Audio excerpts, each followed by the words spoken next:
intellectual would say. So, I mean, My thought was we're on the radio. They can't see me take a bow. well, but you're right.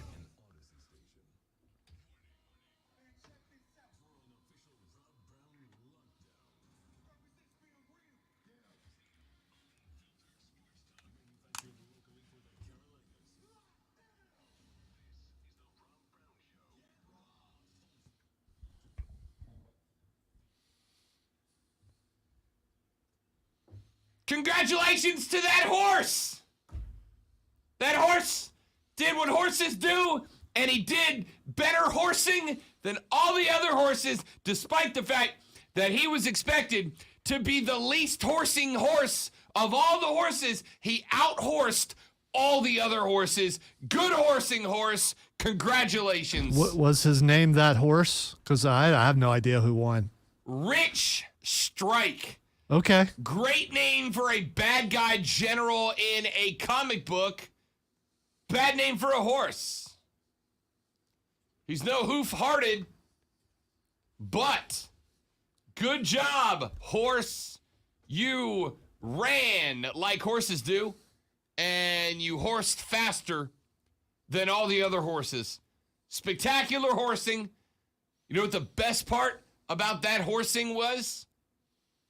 When it ended, and now we can go 364 days until you all start pretending like you care about horse racing again.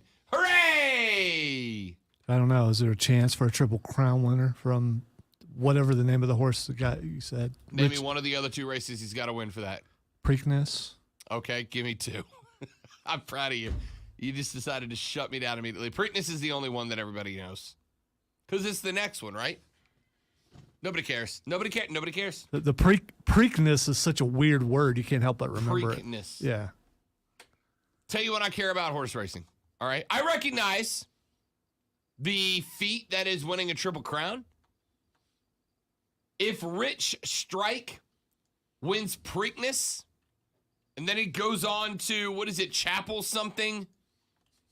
The Chapel race? Chapel races? Belmont Stakes! That's it. Nailed it. I was all over it. That was my next guess. The Belmont Stakes. If Rich Strike wins the Preakness Stakes, then I might watch the Belmont Stakes in order to see a Triple Crown winner. It's not a lack of respect for the horses at all. It's just, I don't care. I will watch all right, Keegan, horse racing history, and that's it. Keegan on the stream, by the way, check us out on the stream, Fan Upstate. Keegan says the jockey punched the horse in the face. Is this like a Mongo shot? The winning horse tried to attack another horse, and the jockey punched Rick Strike in the face. So now you get horse racing and bonus horse MMA in the end. So a 4'2" guy punched a horse, like the horse felt it. Horses are thick, man. I know. All right, let's see. Newsweek has the apparent video under the headline, Rich Strike wins Kentucky Derby, gets punched by race handler video. Yeah, I'm obviously going to watch that. Here's the opening to that article. Rich Strike had no business being in the Kentucky Derby race on Saturday, end quote. Well, that's just mean. That's just kind of rude.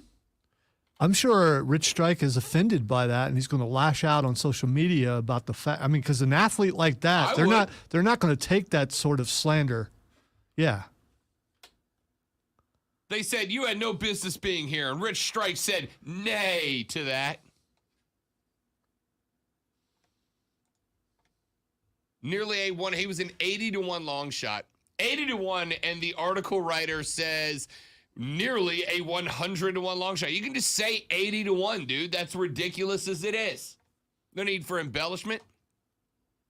So somebody made some straight up cash somewhere. Oh, anybody who put money on this cat made straight up cash. If you threw $1 at this guy, you walked out of there with 80. Now do the math for how much more if you threw $100 at him. Now, I have found like 3 people. Nationwide that bet on Rich Strike.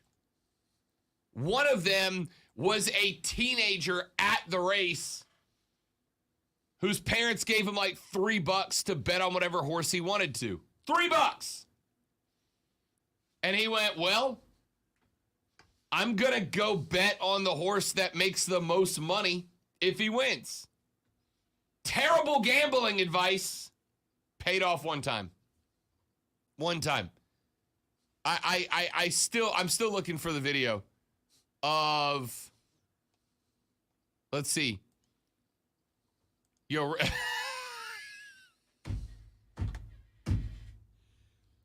Dude, this horse is seriously trying to like eat the other horses. It's pretty impressive. Like the jockey's trying to get him away from the other horses, and Rich Strike is just chasing these other horses down the track trying to eat them. I love it. Well done, Keegan.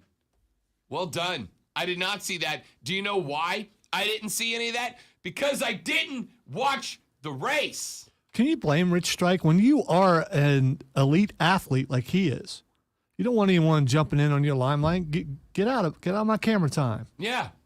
Could you imagine in a NASCAR race if the guy won and then another driver started turning donuts? We'd all be angry. But these other horses have the audacity to go out there and start. You don't deserve to share the track with Rich Strike. You still don't deserve it. Don't step on Rich Strike's moment. He'll step on you and bite you. Rich just went out there, won this thing, tried to rein in the other horses, and got punched in the face for it. That's messed up. It's messed up. Could you imagine if Shaq went out onto the floor after winning the NBA Finals and somebody said, Shaq, stop dancing? None of us will be cool with that. Why are we cool with the horse getting punched? You caused someone to swerve on the road when you did that. Don't do that. All right. They thought a rock hit their window or something. I just watched it on the screen, by the way. The horse getting punched? No, you. It was good. Me that was punching good. the mic. It was good form. Yeah, man. Still. It's the right hook. Roy taught me that. Roy Jones, not Roy downstairs. I don't know if Roy downstairs can throw a right hook yet. I'm going to be nice to Roy. He has video games. That's true. We found out. How did we just find this out? It's like there's a damn cabinet of video games downstairs. No one had made me aware of this. He's unaware of the treasure trove that exists down there. He's not a gamer. He's not.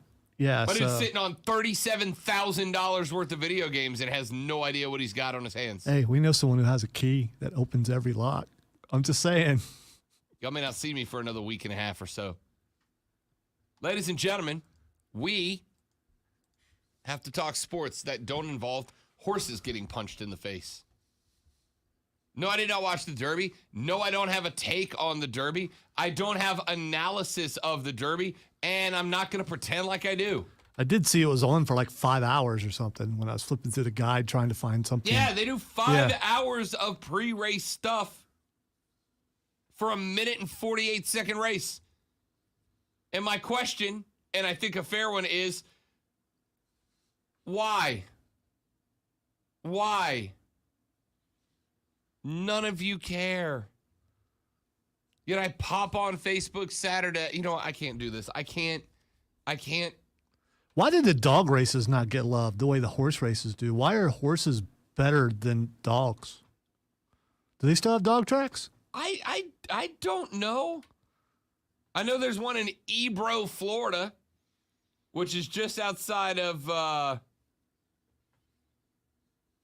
just outside of Niceville, Florida. All places you've never heard of. I know there's a dog track. Is there a Kentucky Derby of dog races?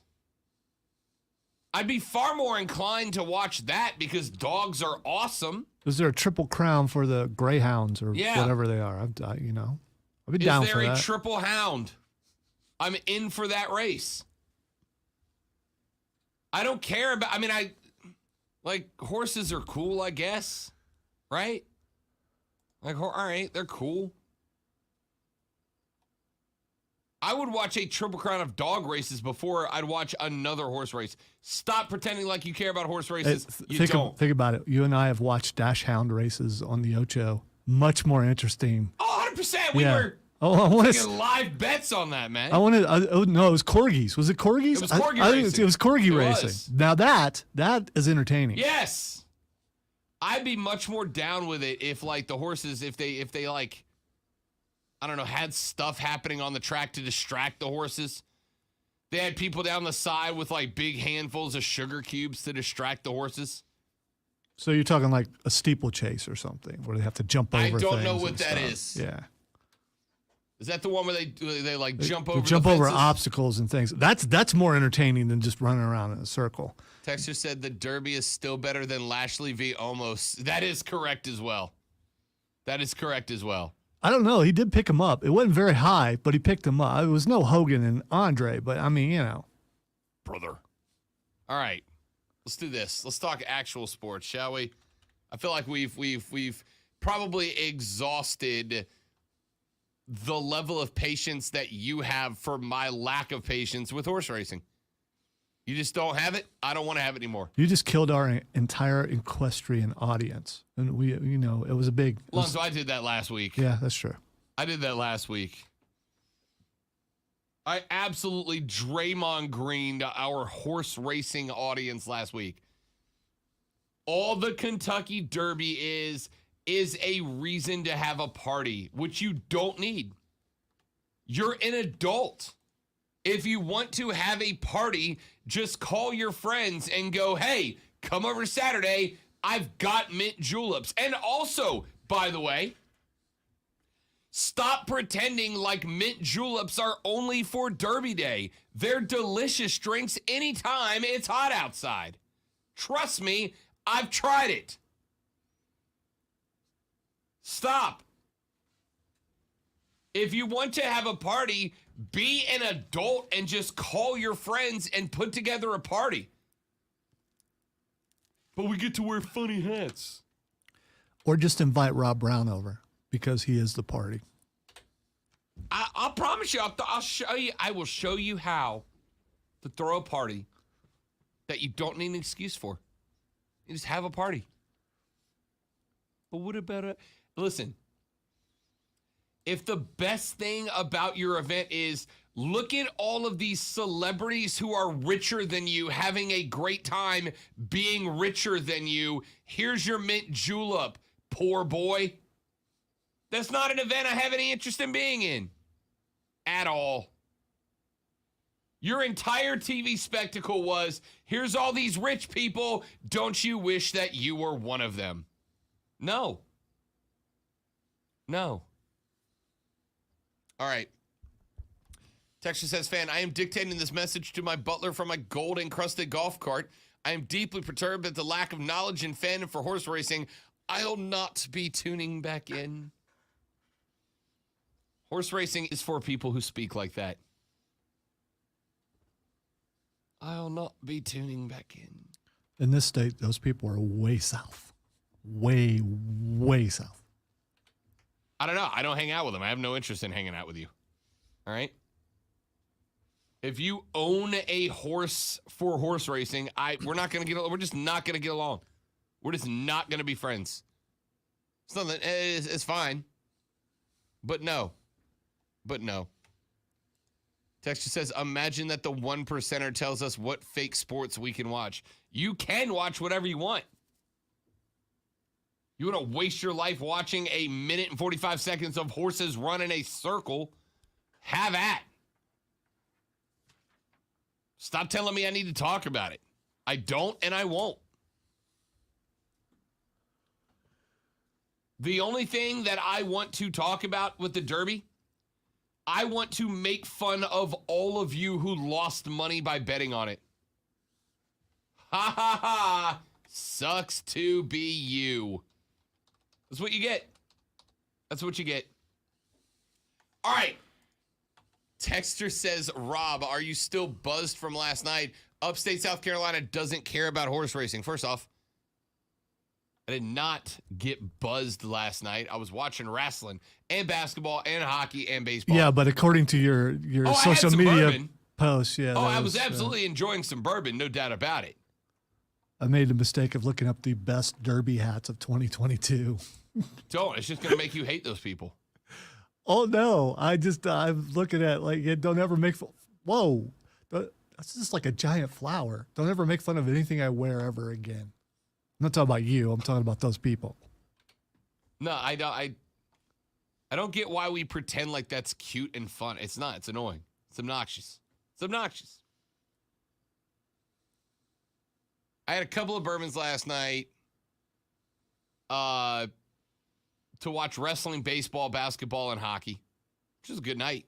Good night for me. I need more TVs. But, yeah. So, just stop. I know you're going to tell me, oh, fans, people around here, they don't care. They don't care about horse racing. Well, there were parties everywhere. All right? I got text last week asking who my pick for the Derby was. I don't know. I didn't know then. I don't care now. From now on, Lonzo, I'm putting $5 on the longest odds of the horse race, and then I'm never talking about it again. All right, let me take a break. You know what else I did last night, Zoe? I'm pretty excited about this. I started a fight with an entire supporters group of Charlotte FC. Started a fight with them on Twitter last night. That's still going, by the way. Yeah, I saw some of that. That's interesting. But I'm right, though, right? I'm right, though. Who am I to be the judge of whether you're right or wrong? The executive producer of the show. Yeah, but it's soccer. So, I mean, you know. Anyway. I may play the audio for you. Did you see the retweet of the UFC fighter after he lost his fight? Yeah. Greatest post-fight breakdown. If you say ever. so, I guess. Ever. It's amazing. Can we play we can play the audio of that, right? We can do that. Yeah, I will have to find it over here because I'll send it to you. Echoes. Okay, do that. I'll send it to you. Let's preview it during the break. 100%, but I think we're good. Because I listened to it, but I want to listen again. Because it's amazing? Yeah, well, I mean, what they're the subject matter, I'm not okay with, but it's okay to talk about on the air. Oh, we're going to. Yes. Stick around. The Rob Brown Show's on your radio. I promise we got sports talk next. This is the Fan Upstate.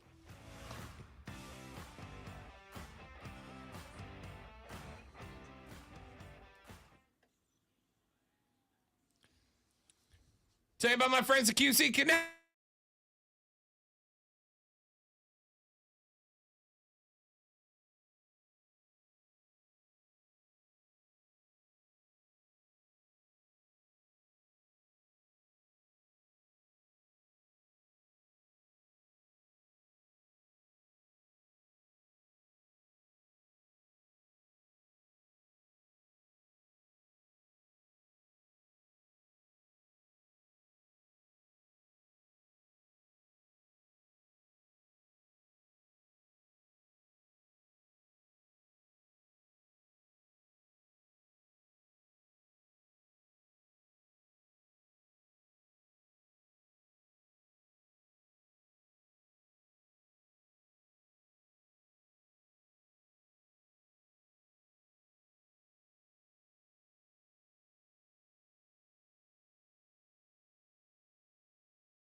3 is what blew me away. Yeah, that got me too.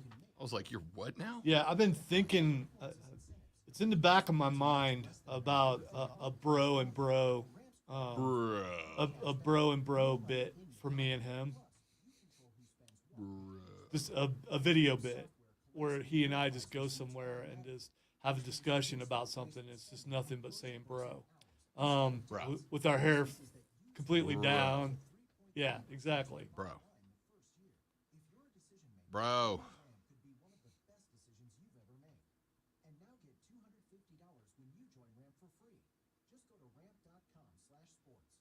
Probably just another one of my ideas that I won't ever act on, but still. It's funny in my head. I have 3 to 6 of those a week. If I did half the stuff that I said I was going to do, I'd be president by now. A lot of mine require other people to be equally as interested as I am in what I'm doing, and that doesn't usually happen. So.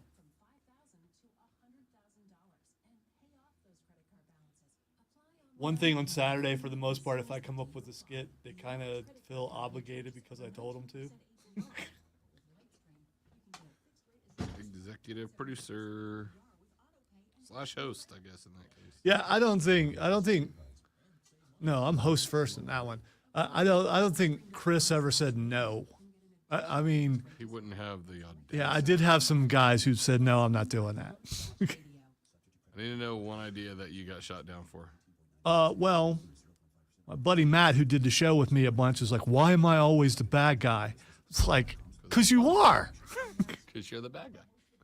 Everything we do makes you look good, makes me look bad. It's like, well, write something. Because all that stuff, I write every last little thing about it. It's, write something. Well, you'll say, no, I won't. Because the next part is when you write something is actually getting people to have time to do it. There are a lot of people around here with better cameras than me and stuff now, so it's going to happen.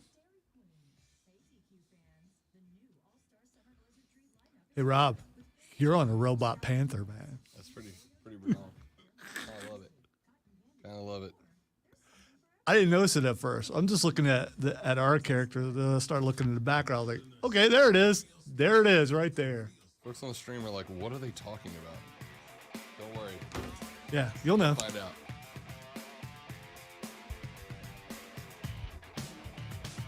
All right, let me ask you guys this. I'm in a fight on Twitter because that's what Twitter is for.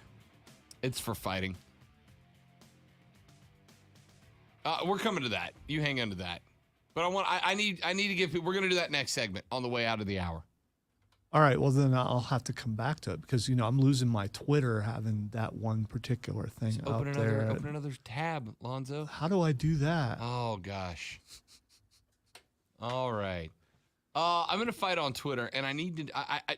I might be wrong. I might be wrong. Something was said to me earlier today that makes me think maybe I'm wrong. So, video was posted of a team that I support, Charlotte FC. In fact, May 22nd, Sunday, they got a match at home, May 22nd. That'll be my first Charlotte FC game at BOA, and I'm excited about it. Video got posted from this past weekend's match against Miami. Charlotte wins that game 1-0. And after Charlotte scored their one goal and the winner, in the supporters section, which is that's where the hardcore fans go, right? There's no seats in the supporters section. You stand, you chant, you yell, you shout, you hoot, you holler. You have a good time. It's like the student section at your favorite college football game. It's where the fun stuff happens. But there's this tradition in soccer where after a goal, people will take their beer or water or cocktail or whatever they have, and they will just launch it in the air. And the video... Are these people rich? No, it's usually just like regular dudes. Okay. I sit in supporter sections. Because from what I understand, those things are expensive to buy in a lot of places. And at professional games, they usually are. And this is the thing, right? They after the goal, they take their beer, their drink or whatever, they launch it up in the air. There's a video I posted into my Twitter at The Rob Brown Show, last night of a guy standing in the supporter section, and Charlotte scores, and there's just beer going everywhere. And I sent it out with a tweet last night that said, and I'll even go back and quote myself. Oh my God, stop throwing your blanking beers in the air. It's expensive AF, and I'm not trying to smell like a brewery on the way home. This is the stupidest thing in all of sports. Is it even stupider than throwing squid out on the ice? No, because that doesn't hurt anybody except the squid, but the squid's dead, yeah, so. Well, and it's an octopus, by the way. I just think people are throwing Squidward out on the ice, but that's just me. Yeeting cephalopods out onto the ice. I think it's dumb. I think it's a dumb thing to do. I don't get it. I don't understand it. Anyway, a fan group in Charlotte called the Black and Blue Brigade, which is a great name. Yeah. It's a great name. I wonder if they have T-shirts. I bet those would be kind of cool. Yeah. In a genuinely an organization, if I lived in Charlotte, I would probably be a part of. I like it. Responded by saying, I'm here to tell you right now, we don't care what you think. To which I responded, yeah, I know you don't. People who think it's awesome to cover other people in beer genuinely don't care about other people. That's literally my point. And for the record, I have told people in my own supporter section with a Triumph, stop throwing beers. This is not a new take from me. I want the game to grow, and I want supporter sections to grow. I'm surprised by this.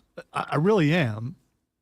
This is something that I would be upset about. It's just I'm a little surprised that this bothers you so much. Here's why it bothers me. The reason that it bothers me is, as you have heard me say 100 times before, Zoe, I want soccer to grow. I want soccer to grow in the upstate. I want soccer to grow in the Carolinas. I want this place to become or to continue to grow as a soccer bastion in these great United States. And I want the game to grow nationally. Of course I do. Here's the other thing that I know. I know 3 people personally, just here in Greenville, that have come to Triumph games in the past, and they want to be there. They want to be there. But they came to a match, and somebody threw a beer after a goal. They got coated in beer. One of them had just bought a brand new white Triumph jersey, got it coated in beer. Because somebody a row or two up launched a full beer in the air, right? The jersey is, unless they put in some hard work, effectively ruined. They just got it. And those people are like, no, I'm not going back to games, man. It's not for me. It's not for me. It's a bad look. The second thing is, I want the supporter section to grow. And you're not going to have it grow if people are yeeting beers into the air. Right? And a guy hit me back on Twitter last night and said, the supporter section's been packed every game I've seen, no altercations. People getting angry is nothing. It's a fun environment, if you ask me. It's basically the same people filling up the supporter section each week. That's literally my point, right? It's the same people every week. You're not growing. You get the same people coming every week. You get people who go, yo, I'm 22 and I don't care. I don't care if I get blown up by a beer. All right, cool, man. All right, cool. That's fine. If you don't want it to grow. But that's really it, so that's my problem. Now, somebody hit me with a take this morning that I had to think about. And I thought, okay, maybe they have a point. Maybe I'm wrong here. And that point was, Zoe, that is a thing that happens in that section. In fact, it was Chris Evans, Captain America down the hall. He said, we were talking last week about the Megadeth concert, right? And how if you want to go to a Megadeth concert and you want to be in a mosh pit, there's a place for that, right? There's a place to mosh pit where people are throwing waters in the air and moshing and headbanging and slamming into each other. And if you don't, that's okay. Go sit over there. There's a section over there for not mosh pitting. Now, to me, a supporter section is the best place to be at a soccer match. Just like at a concert, the best place to be at a concert is where? On the floor by the stage, right there in front of the artist. But if you go to a concert and you don't want to be in a mosh pit, that means at that particular concert, at that concert, you can't be in the best place in the building. You can't be down there. You cannot enjoy the best seats in the house unless you want to be part of a mosh pit. And if you don't, sucks to be you. Go sit somewhere else. I've got guys in the supporters section that are telling me, hey, man, if you don't want beer, Stanley, go sit somewhere else. Sorry we have the best seats in the house. Sorry we have the most fun seats in the house. But go sit somewhere else. And they're making a run at me. So I'm just curious. If I'm trying to get people to come to games, if I'm trying to get Diesel and Lonzo and whoever else to come to games, do I say we're going to go sit in the regular seats and just watch the supporters section have fun because there's 10 guys who won't stop throwing beers? Or do I stay in a fight with these guys and try to convince them it's a really bad way to get new fans into the stands? Because I think it's the second one. I think it's the second. I think it's that they need to recognize that they are driving people away who would otherwise be permanent fans. But I also recognize that, hey, maybe you just got to tell people, yeah, come, but go sit in the boring people sections, not in the supporter section where the fun happens. I will say that if I went and I got covered in alcohol, I would never go back again, ever. And even if I were someone who drank, but because I don't, it bothers me worse than it would somebody else. I do, and it aggravates the hell out of me, right? I do, and it aggravates the tar out of me. The lady friend came to one game. She took a beer 2020, the year I moved here. She took a beer. She'll come back. She goes to matches. She won't stand in the supporter section with me. She was in it for Charlotte FC, right? Just because that was kind of a historic, monumental night. She'll go to matches with me, but she won't stand in the supporter section anymore. And she kind of feels left out about it. I don't know, man. I don't know. Anyway, that one guy that's been coming at me the whole time said, I hope your 5 fans tune in to hear you talk about us. Don't worry, Playboy Mikey V2 on Twitter. They did. All 5. Wow. Good morning, 5 fans. Anyway, we got to take a break here on the South Carolina Broadcasters Association Sports Talk Radio Show of the Year. No reason to mention that right there. Greatest MMA post-fight press conference you have ever heard. When we come back, trust me, you're going to laugh. He's Lonzo. I'm Rob. You're my 5 fans. Stick around. The Rob Brown Show's on your radio. It's the Fan Upstate.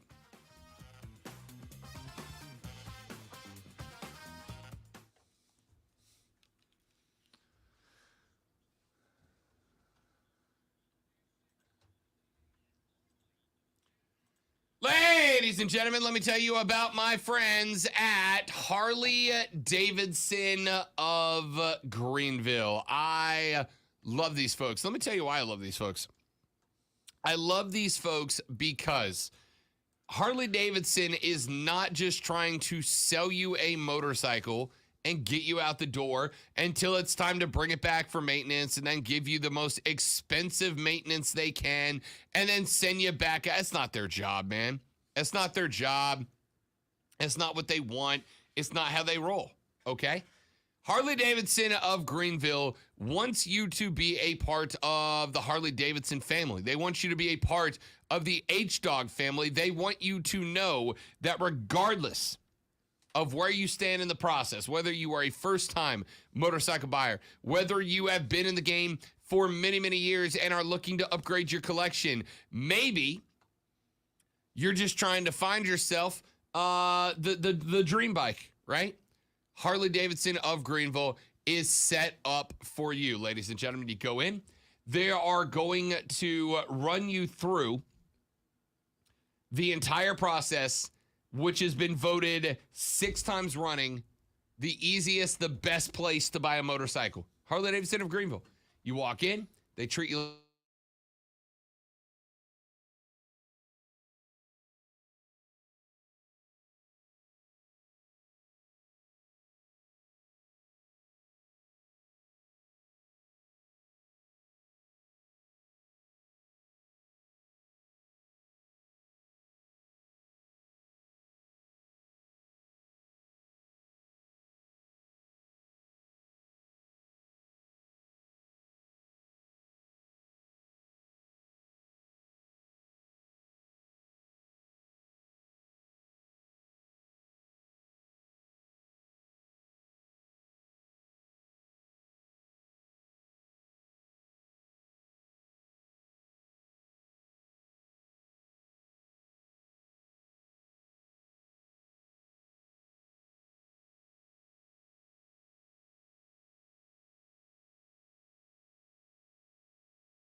same medication you get from your doctor, but with zero copay, no expensive appointments, and no awkward face-to-face conversations.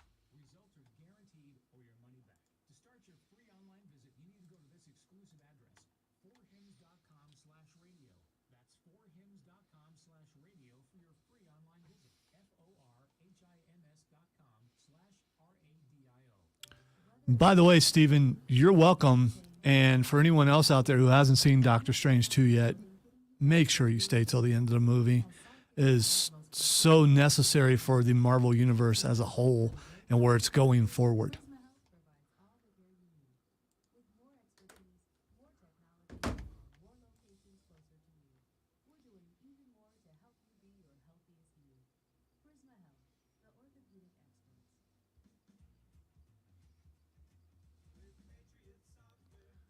Oh, crud. Dummy.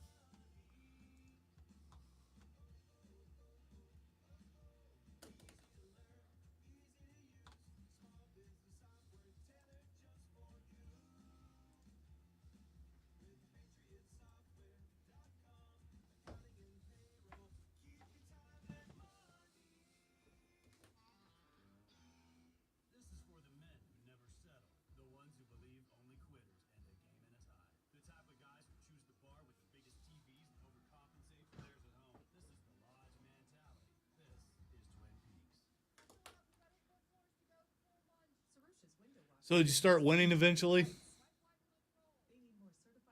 at 2K? Yeah.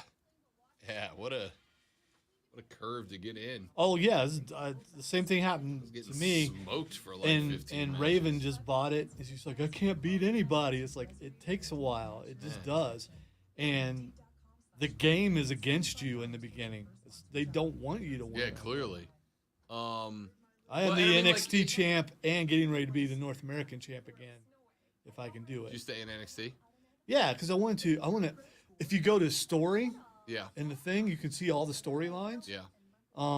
And I'm trying to exhaust as much storylines because you get the points for it, so you can upgrade your guy. So I'm trying to upgrade my guy before I move up. I did. I stayed through winning the championship.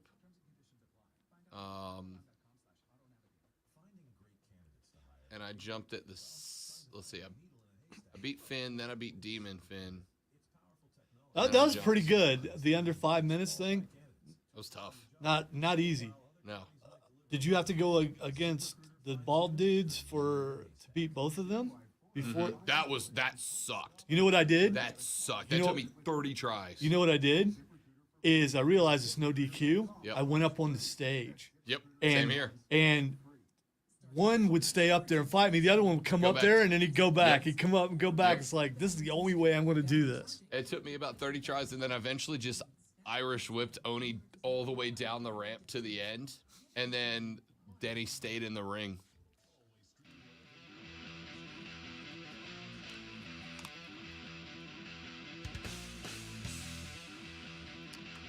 Ladies and gentlemen, the greatest post-fight presser ever. I'm not even, so I'm not gonna lie, I don't even know who this guy is. I was unaware of his existence until yesterday. I still, this was tweeted out by UFC. They did not include the name of this cat. It was on Fight Pass. I was going to say, I don't recognize the guy interviewing him either. Nope. And I I bought the pay-per-view Saturday night, and I knew this wasn't on that. The guy interviewing him looks like Dana White, but he chased a car and caught it, right? He looks like knockoff, like dollar store Dana, and he's interviewing this cat on Fight Pass. And this cat decided to give the most honest, genuine, sincere response to an MMA loss in the history of the fight game. I don't even know how to break it down. Here's what he had to say. Last fight, I was tired. I was exhausted. I'm about to launch this NFT that's going to change the fight game. And I put in 30 all-nighters before that fight. I had herpes before that fight, 2 outbreaks in the span of a week. I'm here. I'm healthy. Let's go. Whatever. It doesn't matter. I fight. Okay. All right. All right. So a couple of things here. Number one, I'm about to launch an NFT that will change the fight game. No, you're not. They're not. No one has launched an NFT that has changed any game. All right? Stop with the NFT. I don't know why it was that sports has become the shaping ground of NFT, but I'm begging you to stop. So I got ready last night when this video started, because the Fight Pass people put it out, and they said, hey, look, he really laid it all out there. And I started this video, and I heard that clip, and I thought, NFT, bro. Man, can we get the NFT bros off the mics? And then my guy said, I pulled 30 all-nighters before that fight. And I went, all right, I mean, that's just as dumb, right? Like, that's a bad decision. Wait, so he wasn't talking about all-night training sessions? I went under the assumption that he pulled 30 all-nighters to launch his NFT that was going to change the game. Turns out, he might have been doing something else during his all-nighters for 30 nights, because the final revelation of why my dude lost another fight was I had a herpes outbreak, 2 of them actually, but now I'm healthy and ready to go. And as Lonzo said when we played that clip for the first time, are ya? Now, let me be abundantly clear here. I am not shaming people who have herpes. It happens, all right? It happens. I'm not shaming people who have herpes. There are a lot of people with herpes. What I am shaming is dude who grabs the microphone and feels the need to announce to the entire world, I got my ass kicked because my balls were on fire. I wish that there was just like a few more seconds of this interview, because I guarantee a guy who's real close to him interviewing him took a couple steps back. Wouldn't you just automatically? You just wouldn't be able to help yourself. Reaction. Yeah, and then it'd be like, hey man, I ain't using this mic again. Now, Lonzo, I consider myself a broadcast professional. Yeah. And I've gotten some answers from athletes in the past that make me go, what? Right? But you take them in, you let them breathe for a second, you get your follow-up, you move on. And that's fine. You straight man it, and then you laugh later. Sure. Yeah. I gotta tell you, I don't know the response to, I'm about to launch an NFT that's going to change the game. I had 30 all-nighters leading up to the loss, and I had not 1 but 2 herpes outbreaks during training camp leading up to this. You know how that can impact you. Well, the guy doing the interview, again, expertly done, because he doesn't break at all. No. He's just straight-faced the entire time. Straight-faced all the way through it. I respect that cat, man. I respect that guy. That's not easy. That's not easy. I have had some athletes. I was telling Lonzo about this the other day. One of the first in-ring interview segments I ever did after a big fight was down in Pensacola at an event called Island Fights. And on the card was Bobby Lashley during his MMA career and Roy Big Country Nelson. Lashley was fighting a cat by the name of Jeff Munson, who was another big dude, and they scrapped. And, of course, Lashley beat Munson. And I interviewed Munson after the fight. And I said, Jeff, Bobby Lashley is kind of known for being a top pinnacle athlete. What do you think went wrong for you in this fight? And he said, in the 3rd round, he accidentally stepped on my junk, and I just never recovered from that. Now, the response to that was, sounds painful, Jeff. How did that impact you the rest of the fight? Right? That's how you handle that in that situation. If Jeff So wait. He got his midsection stepped on. Is that what happened? Yes, he got a midsection step. The correct response is, okay, he stepped on your groin, Jeff. What was it like trying to recover from that? And you let him go on a little bit. Had Jeff gone, well, Rob, I only lost because I've been up the last 3 nights battling not 1 but 2 herpes outbreaks, I don't know what the follow-up question is. Are you going to be sponsored by Valtrex in your next fight? I don't know what does that treat that? Anyway.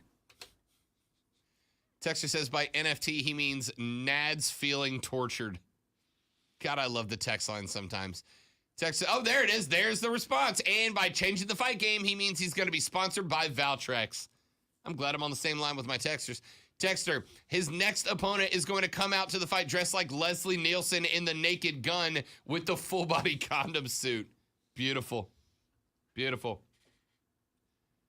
Again, it's not the herpes that is the problem. Would you fight that guy, though? I mean, on the serious side, would you fight that guy? Now that he's admitted it, are you like, no. I mean, I don't think, and again, I don't know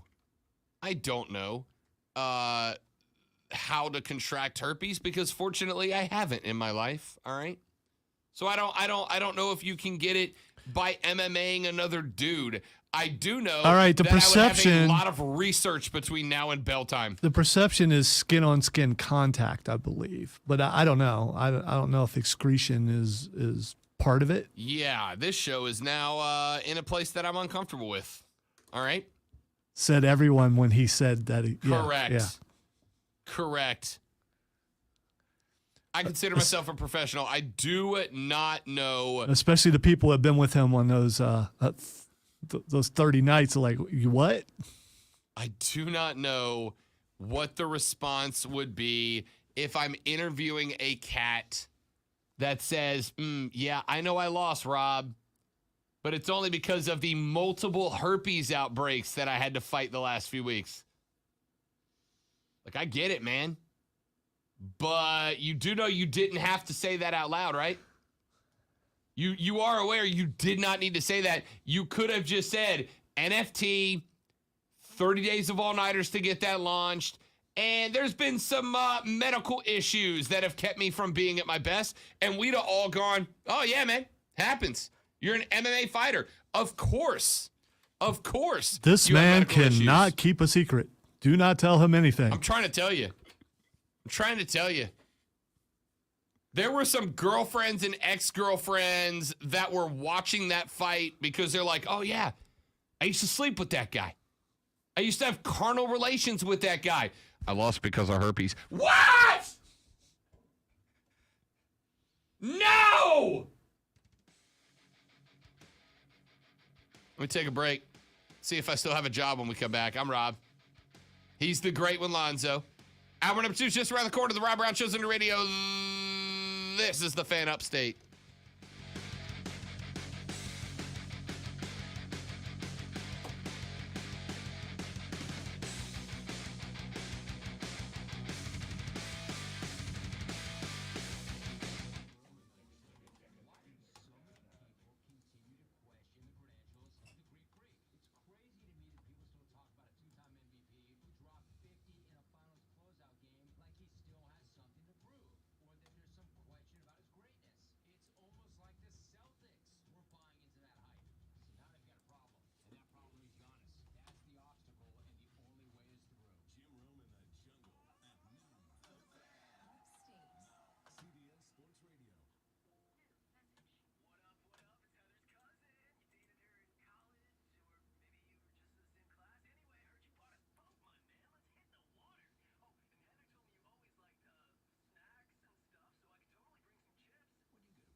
Stop by their stores at 222 Trade Street in Greer or at their new location on Verde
What month was the Star Award thing in last year?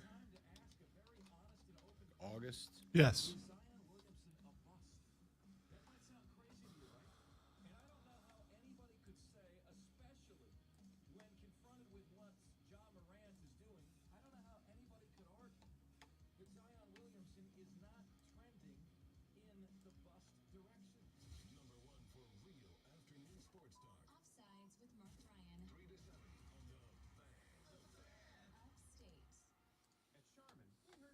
talk about going to the bathroom in public, so we decided to sing about it.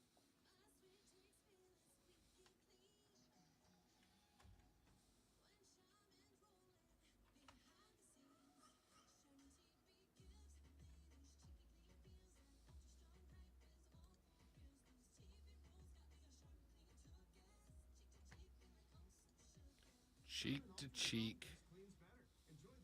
Got me oh so shooketh. Straight Talk Wireless now has the new iPhone 13 with cinematic mode, which lets you focus on what matters. And with Straight Talk, you can focus on getting the best deal. Our Silver Unlimited plan is just $45 a month for unlimited talk, text, and data. And it runs on the largest, most dependable networks, now with nationwide 5G. With the iPhone 13 on Straight Talk, you can share whatever you want, wherever you want. Straight Talk Wireless. 5G capable device required. Actual availability, coverage, and speed may vary. See terms and conditions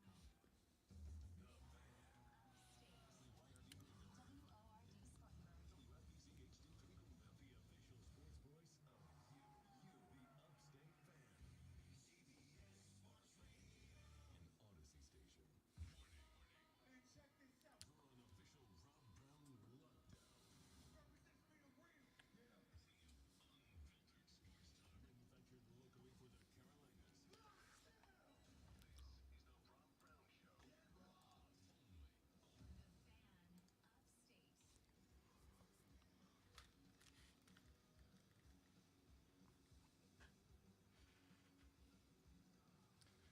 All right, actual sports coming down the pipe for this hour of the show. Rob Lonzo, You the Rob Brown Show is on your radio. This is the Fan Upstate.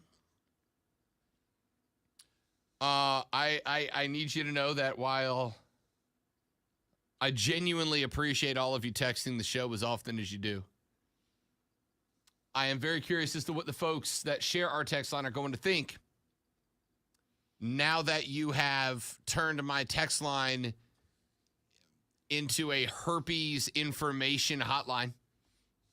Like Joe and Greer, who said, you know, a cold sore is a type of herpes, right? I think it's herpes simplex 2 or something like that.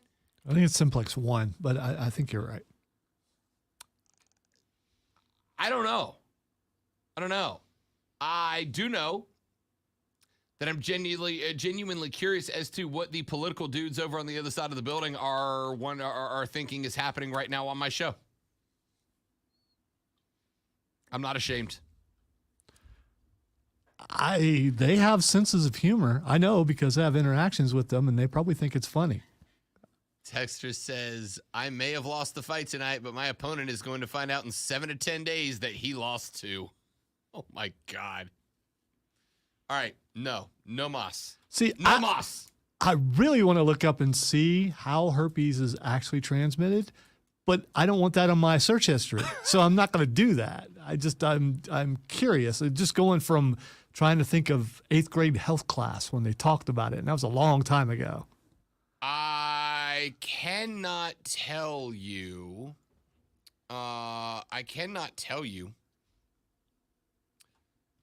The number of things Zoe and I have talked about that I've wanted to research, and I'm like, not on my work computer. Absolutely not. All right, sports.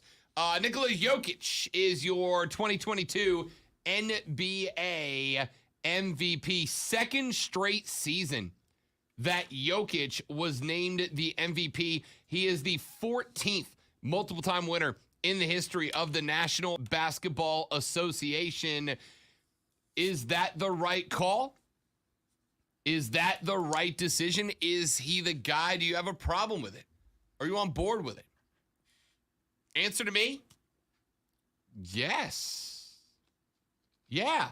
I got no problem with it at all.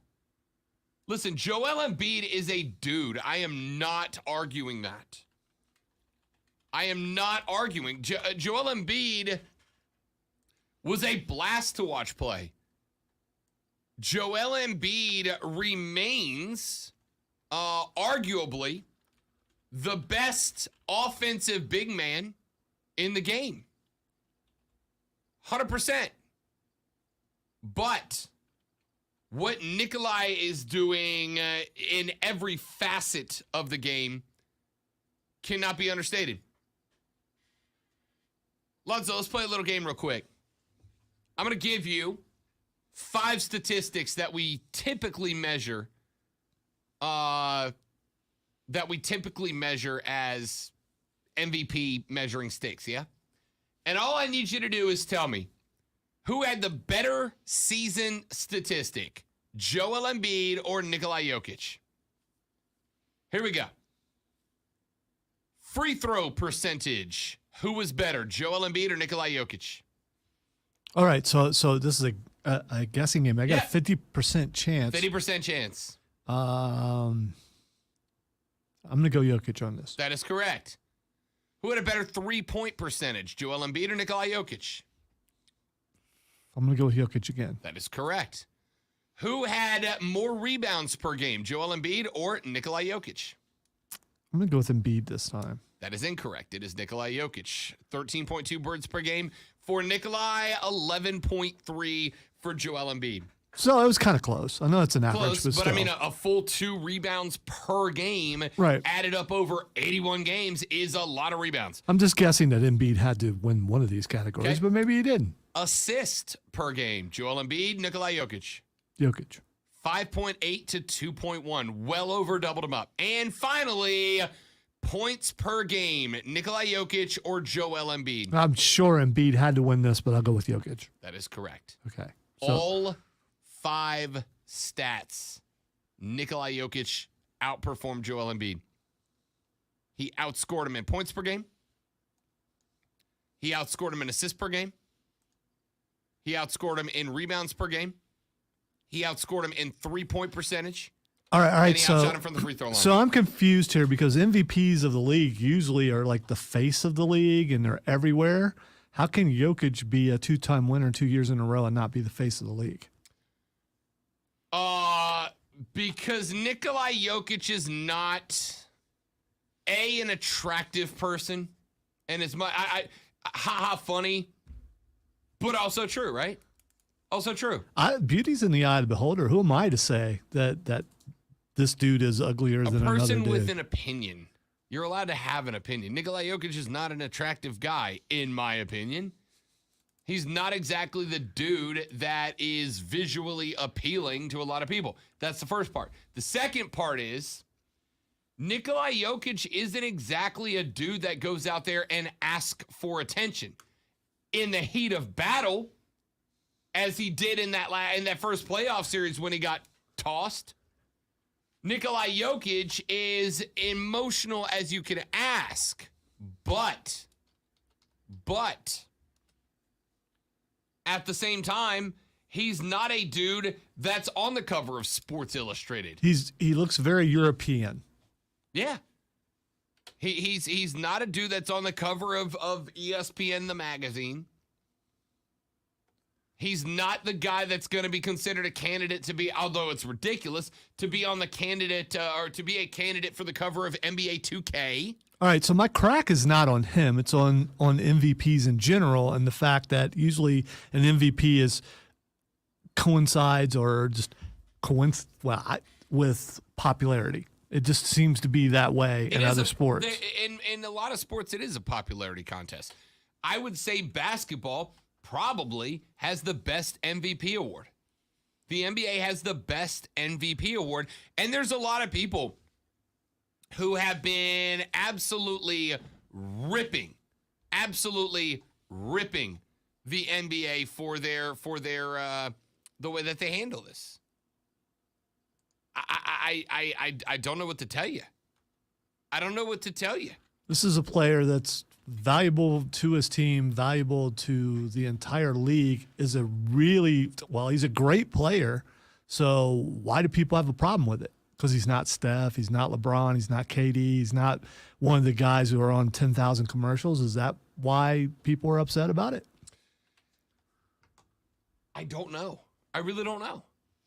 I don't understand why when Nikola Jokic beat out the only guy that was considered competition for him, Joel Embiid, beat him out in every statistical category. People are mad at the fact. People are mad at the fact that Joel Embiid didn't win it. Bro, you were second place in every major statistical category. Nikola Jokic plays every aspect of the game correctly. He's a better rebounder. He's a better shooter. He's certainly a better assist guy. You're telling me I get a 7-footer, Zoe, that's going to get me 6 assists a game? 6 assists a game. On top of getting me 30 a game himself, he's going to be responsible for anywhere from 12 to 18 points just in assist alone?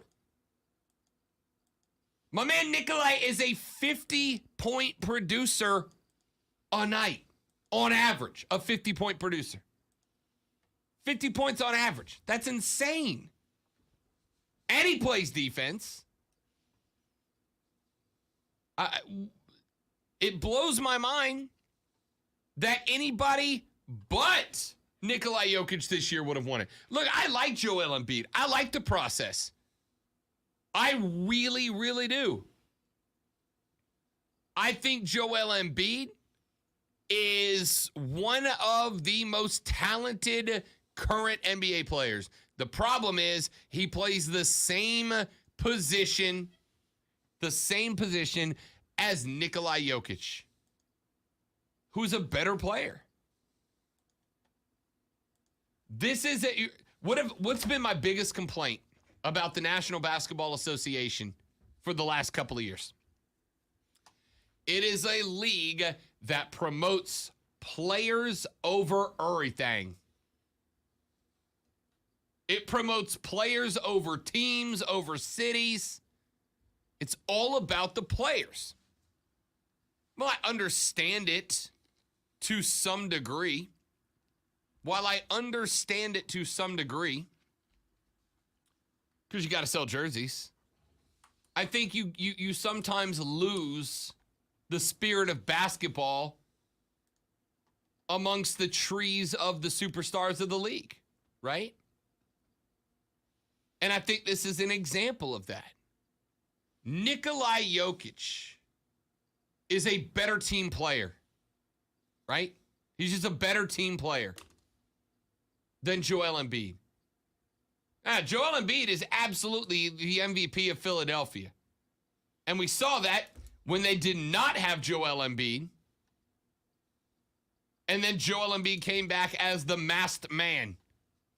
And now Philly's got this thing tied back up 2-2. Nikola Jokic's team got bounced in the first round.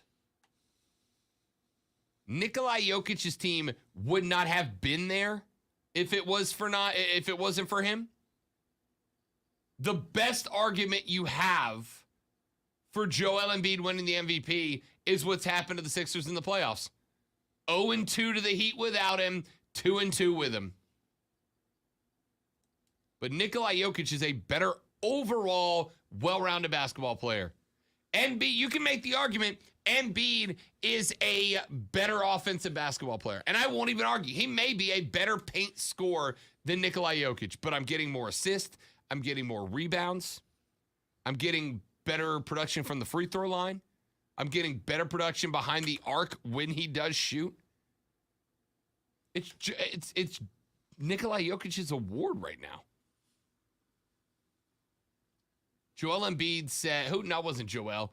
Who was it that said a couple of weeks ago? Was it Durant? Somebody said, if Joel Embiid doesn't win the MVP, they'll have to address what this award really means. No, they don't. No, they don't. It is a subjective award. We vote on it. But if I ask you to build a team right now around Nikola Jokic or Joel Embiid, and you tell me you'd take Embiid first, I disagree. Yeah, but there's not that much distance between the two. I mean, as far as building a team, I realize that what you just Who would pointed you out take? that Jokic. Yeah. But Yeah. I wouldn't criticize for someone for taking Embiid.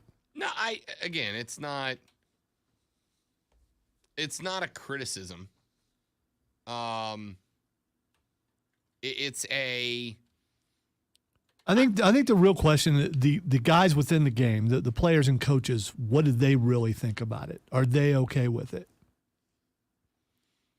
If there's some me guys going, yeah, it should have been me, I get that too, because that's what that league's all about. But I am it is a me league. I am surprised that he's won it 2 years in a row. But good for him. I'm really not. I'm not. By the way, I did get one wrong. If you do not include the playoffs, regular season only, Joel Embiid outscored Nikola Jokic per game in the regular season. Yeah, the playoffs, and Nikola Jokic obviously caught him. Barely.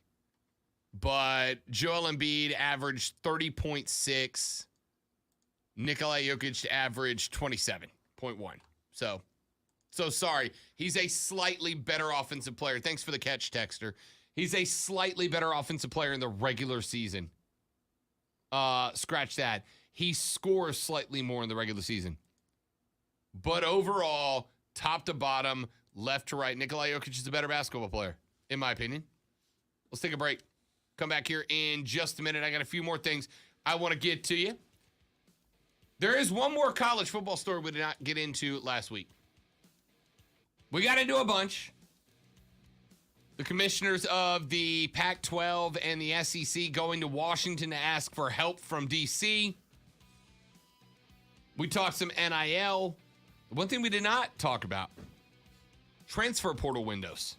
I got that story for you next. I'm Rob. He's Lonzo. This is the Fan Upstate.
we counted 9 other groups came off the golf course before he was done signing autographs and taking pictures.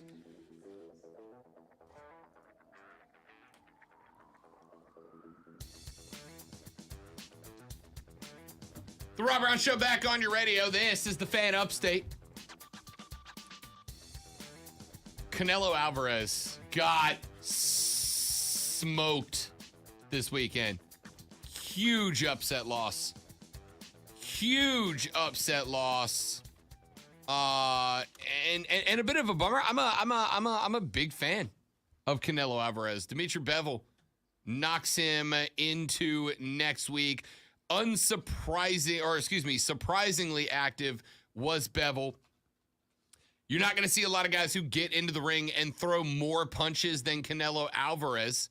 But he did. Unanimous decision on Saturday. Threw more punches than Canelo Alvarez. Landed more punches than just thoroughly outboxed Canelo Alvarez. He didn't overpower him. He didn't tire him out or wear him out with his size. He just flat out went and outboxed him. Canelo Alvarez said, quote, "He's a great champion. Sometimes in boxing you win and sometimes you lose. I have no excuses. He won the fight," end quote. Boxing. It's great. When it's great, it's great. And it's great more often than it's not. Canelo Alvarez also gets my respect. There are people beating up on Canelo on social media because after he lost to Bivol, he apparently decided, I'm going to go have a little fun. Went out, hit the strip, started doing some karaoke on Saturday night after losing. Rob's favorite thing. I love that people think that you can't have a good time after a loss. I think it's okay. I think it's all right. You lost. It's part of playing the game. You can win. You can lose. Quit being overly critical. You know who else loses? Half of everyone who competes. Absolutely. And you know Except what? in soccer. Then there's some ties. Yeah, some. Just every once in a while that happens. How are they supposed to lose? Are they supposed to be depressed? Should he have immediately have went right back into training to get his, to get it back and all that? No. Back in the gym, Canelo. Yeah, immediately get back in there. Yeah, people are beating him up for going out and hitting the strip and doing some karaoke. Now, I think they're jealous because he's speaking in Spanish, so I don't know, but it sure did sound like that. He's having a good time. He's on key. Yeah. Everybody in the play. There's no Rob Brown in the corner going, "Oh my God, why am I at a karaoke bar?" Everybody in the place, they're all nice and tight, and they're all singing the song. So it must be a really good song, and he does it well. The only problem I had with Canelo Alvarez going out to karaoke after his fight is that he went out to karaoke, right? I've been in Vegas. There's a lot of better bar concepts than karaoke. Anyway, get off Canelo. Canelo was at the BMW Pro-Am this past year, right here in the Ville. I was out there with the lady friend. Out there at the BMW Pro-Am, and Canelo coming off the course on his last day, there had to have been 500 or 600 fans, most of them of Mexican or Latino descent, who were standing off to the side of the VIP area when he came off the course. And Canelo sat there, and he signed every autograph, and he took every picture, and he did everything that every one of those fans asked until he had gone through the entire freaking crowd. Canelo Alvarez got my respect that day, and he holds it now. My dude lost. Here's the best part. He gave the interview. Did he come out and go, I blame herpes? Nope. He came out, he said, you win some, you lose some. I got my ass kicked. What do you want? I just want to point something out. If you didn't hear the last hour, you don't get the reference. So That's kind of why I did it. As far as we know, Canelo is good. Love Canelo. Did not blame STDs, just said sometimes you get smoked. It happens. And then he went out and did some karaoke. believe he was doing Journey in Spanish. I respect it. If you are the type of dude that starts beating up on athletes because they don't act the way you want them to act when they lose, I don't know what to tell you. Now, I'm not saying I'm good with the dude going out and throwing hands with the other team because you took an L. But you can lose with grace. You can lose with dignity. Canelo came out. He said, "What do you want?" I gave it what I had. He's a great boxer. He's a world-class boxer, and he beat me. That's how boxing works. Now, if you'll pardon me, there's a bottle of Jaeger and a microphone with my name on it. I'm going to go do my best Rob Brown impression right now. Let's go. And he did. Good on him. Stop beating up on Canelo, losers. He was having a good time. He had a good time, and good for him for doing it. Good for him for doing it. All right. Let's go to this. We haven't gotten a chance to get into this one yet. Coaches asking for transfer windows in college football. We gave you the two stories last week that really got heated. Really got heated. Mainly because, and if you missed it, I'm actually going to repost those segments after the show today. Because they were, I think, both A, good, and B, importante. So I'm going to post both of those segments after the show on our Facebook page at facebook.com/thefanupstate and twitter.com/thefanupstate. We talked about NIL and how if you don't like NIL, you don't like capitalism. It's a little more complicated than that, Lonzo, but bite-sized. Bite-sized to get people to click, you enjoy saying that so much. You really do. I really do. He does. I really do. The smile is genuine. I found something I like, you know? Anyway, we talked about that. We also spent some time talking about the athletic director at Ohio State, Gene Smith, saying we should probably take Power 5 football out of the NCAA. Why? I don't know, just throwing ideas out there. I know I thought that's kind of dangerous. But that was not the only story that broke towards the end of last week. Todd Berry is the executive director of the American Football Coaches Association. He told ESPN that the AFCA is going to propose implementing specific windows, one in late fall and another during the spring, in which players can put their names into the transfer portal. The fall window would open on the final Sunday of November and go until the early signing period begins in December. The other window would span April 15th until May 1st. Players would not have to choose a new school during those windows, but those would be the time frames to enter the portal. Both windows align with contact periods in college football recruiting. Before the portal formally went into effect on October 15th of 2018, college athletes needed permission from their school to seek a transfer. With the implementation of the portal, the athlete now simply informs the school of his or her decision to transfer, removing the upper hand that the schools had long held over athletes hoping to change schools. Under the current rules, an NCAA athlete can enter the transfer portal at any time they wish. For college football players to be immediately eligible at their next school without a waiver, they need to enter the portal before May 1st, a date that coincides with the academic calendar. According to ESPN, the transfer window is being considered a foregone conclusion by some in the NCAA's Football Oversight Committee. The AFCA president said, quote, "The current portal setup without windows has created turmoil and chaos with roster management," end quote. He went on to say that he believes the coach's proposal likely will go to the NCAA Division I Football Oversight Committee and the D1 Transformation Committee. A Football Oversight Committee source told ESPN the transfer windows are a, quote, "foregone conclusion," end quote. You know, I'm back and forth I'm back and forth about this for a couple of reasons. Number one, I do not, this may shock some of you, I do not like hamstringing the players of college, the power of college football players. I do not like telling college football players, yeah, everybody else in America can do this, but you can't because reasons.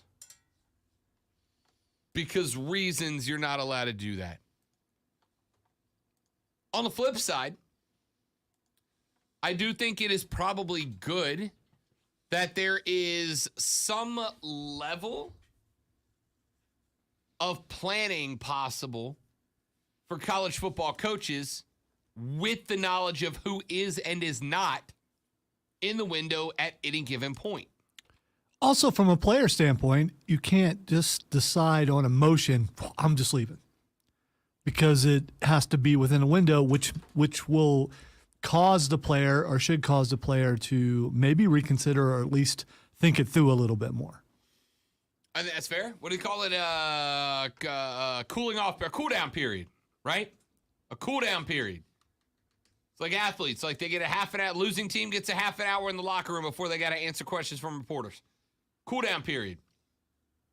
Same thing, because what you don't want is you don't want a player who had a bad day at practice and coach was a little extra angsty that day and all up in a business to get done with practice and go, screw this, I'm out, and go in the portal, not get a scholarship over something that, you know, maybe a day or two of good rest and relaxation would have smoothed the whole thing over. Here's the other problem that I have, though. This is my bigger concern from the player perspective. If they go into the portal,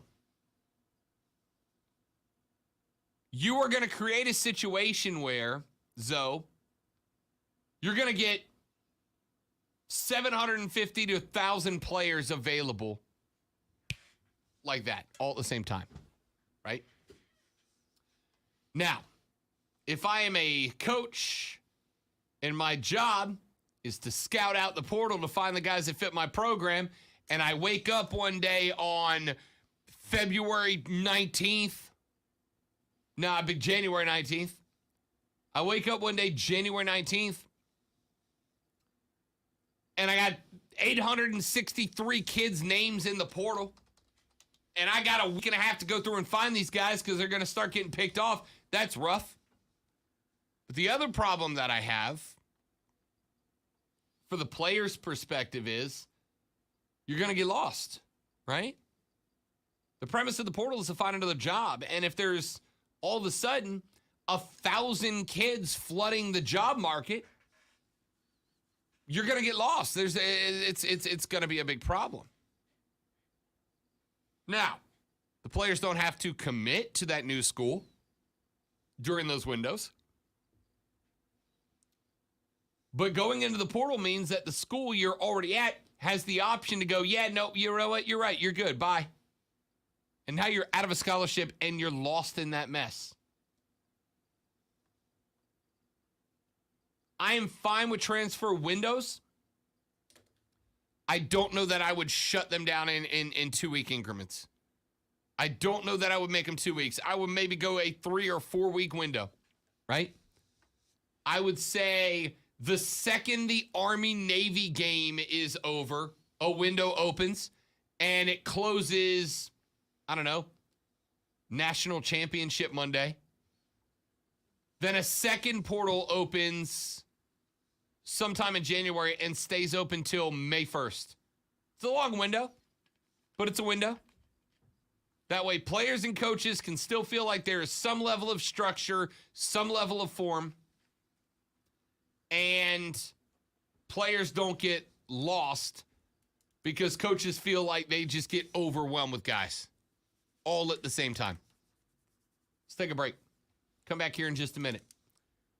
On Friday, I told Lonzo there was one NBA team I did not think was going to be ready. One. Then they went out this weekend and won 2 games and are now in a series with the number 1 overall seed. Plus, Ja Morant is out. So that just got bad. NBA breakdown when we come back. Rob Lonzo, this is the Fan Upstate. Prisma.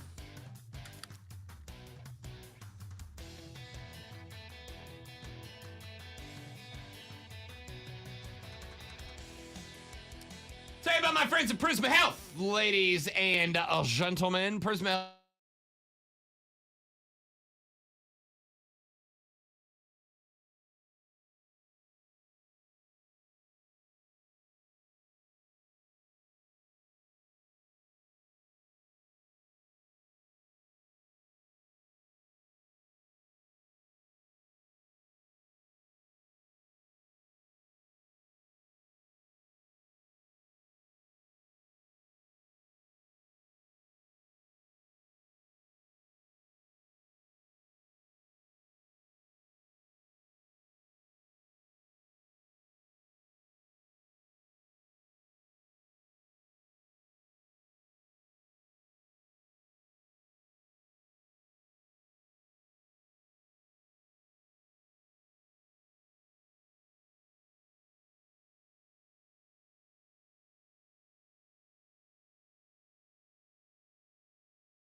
Oh, it's my fault. Yeah, yeah.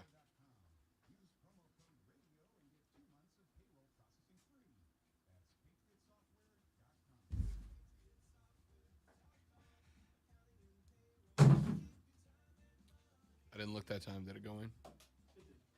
What about that one?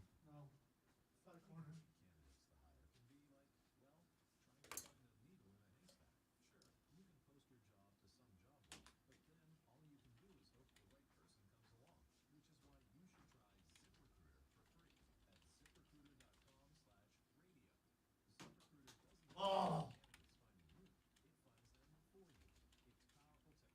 Hangs his head in shame and walks away.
So I've made nice with the supporters club. That I was see. over, right? Yeah. And I said, I'll be up there, yada, yada, yada.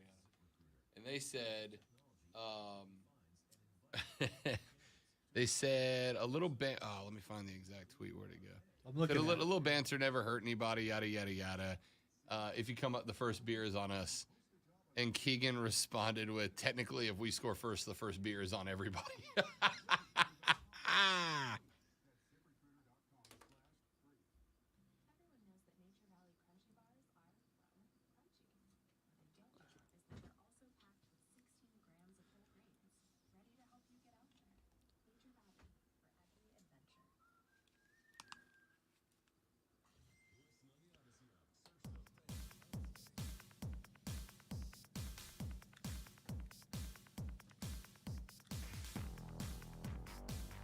adventure.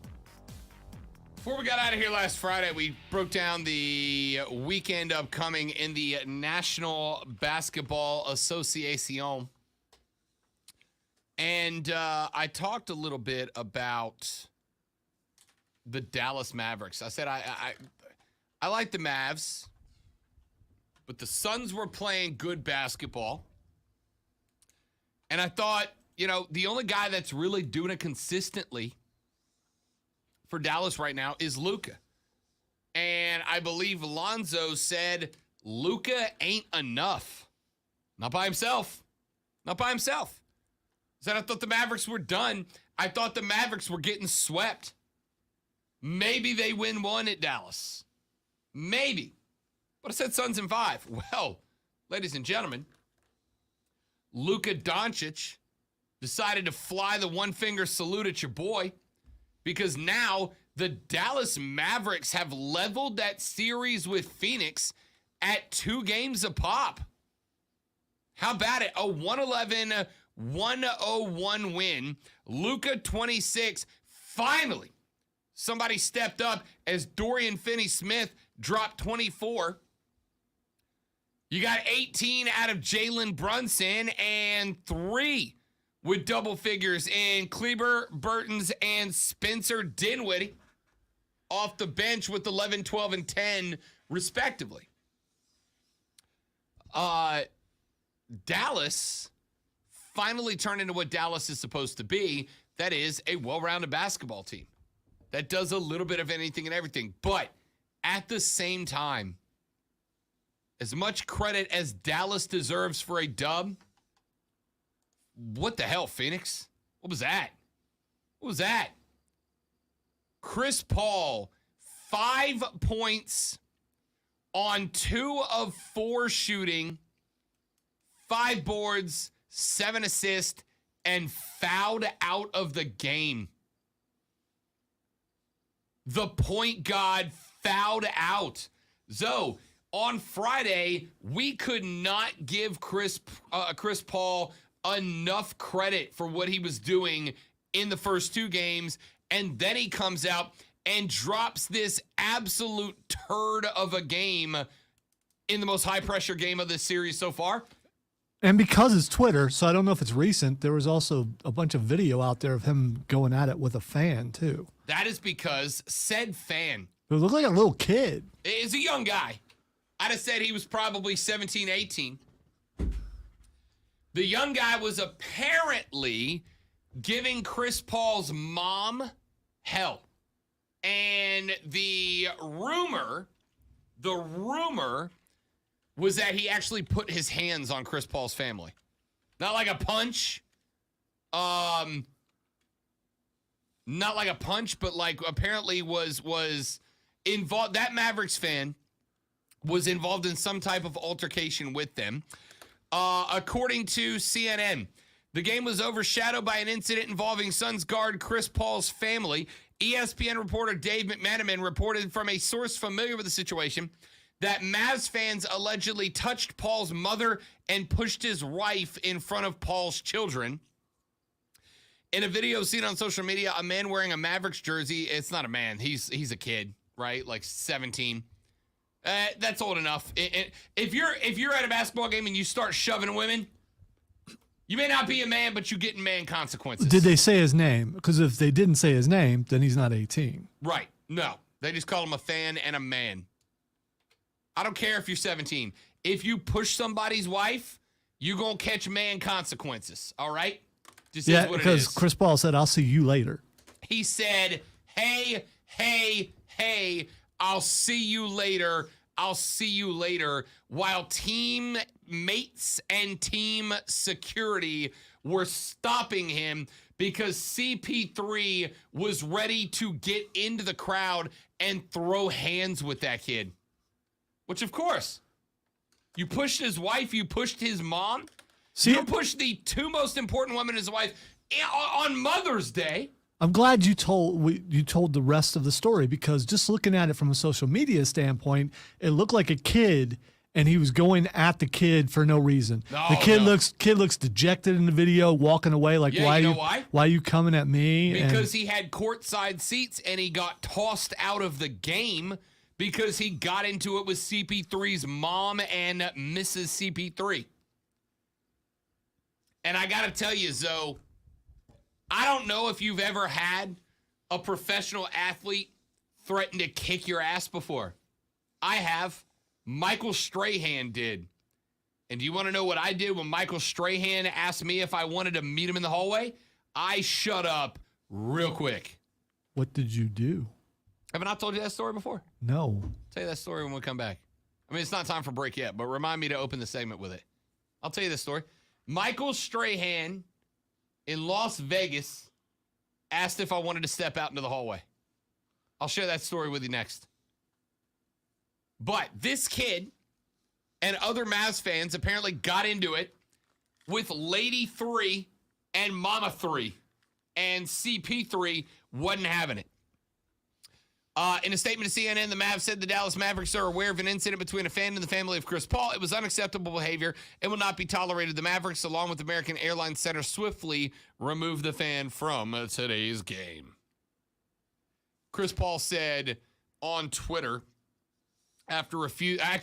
Chris Paul was not asked about the incident by reporters, according to CNN, but tweeted out, "You want to fine players for saying stuff to the fans, but the fans can put their hands on our families.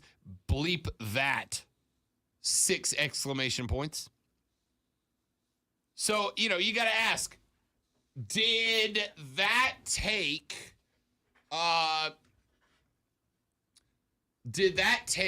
Chris Paul out of the game a little bit, right? Did seeing his wife and mom get shoved by opposing fans and not being able to do anything about it kind of take him out of the game?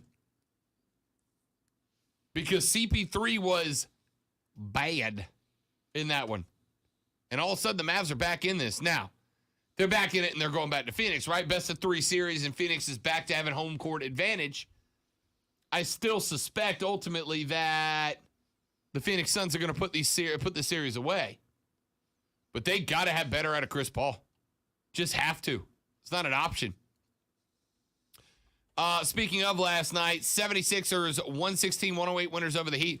Look, James Harden, Lonzo, I don't like him, but the beard was back last night. 31 for James Harden, 8 of 18 from the floor, 6 of 10 from the arc, 9 of 10 from the stripe, 7 boards, 9 assists. James Harden was back last night. You also got 24 out of Embiid. When the beard and the process are on the same page, this Sixers team is dangerous. Dear Miami, did you guys kill Duncan Robinson? What happened to Duncan Robinson? Did you Dexter him out in the Gulf of Mexico or something? Take a break. We got more of that, and I will tell you why Michael Strahan asked me if I wanted to step into the hallway when we come back. I'm Rob. He's Zoe. This is the Rob Brown Show. This is the Fan Upstate.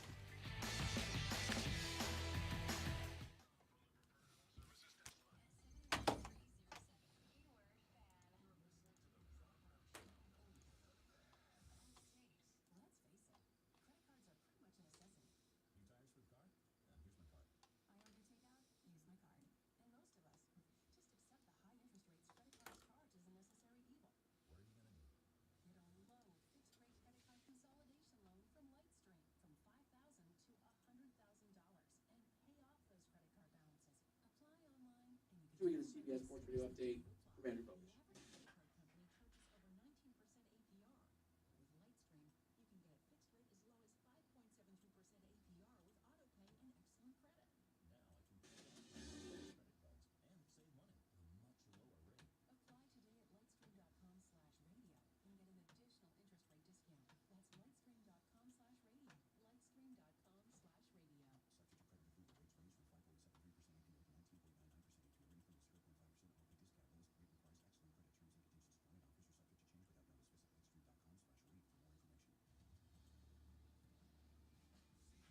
Sports Radio.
Yeah, I'm still struggling some days with the math. So that's why you see me keep looking. It's like, did I add that right? I'm not sure I added that right. I suck at math when I'm not under pressure.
Like, I know why it happens, but there's not much that aggravates me more than when there's like such a tone change in bad editing in that commercial. What do? You should call 97. Like, just re-record it, man.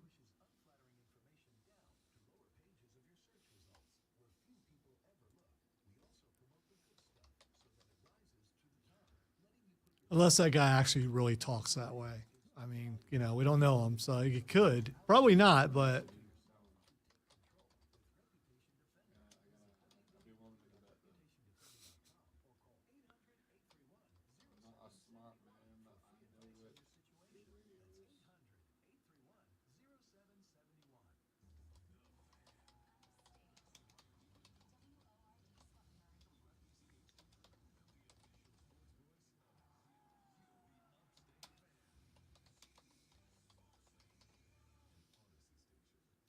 all right, I want to know if you insulted his teeth. I did not insult his teeth.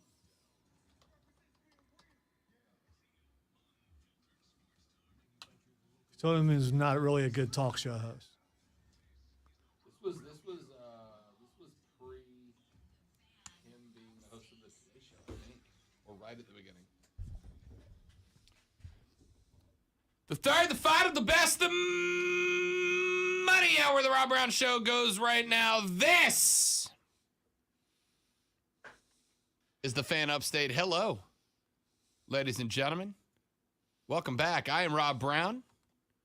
The great one, Lonzo, is in charge of the broadcast. 844-326-3663. 844-FAN phone. Preferred Home Services text line is 71307. Start your text with FAN, F-A-N.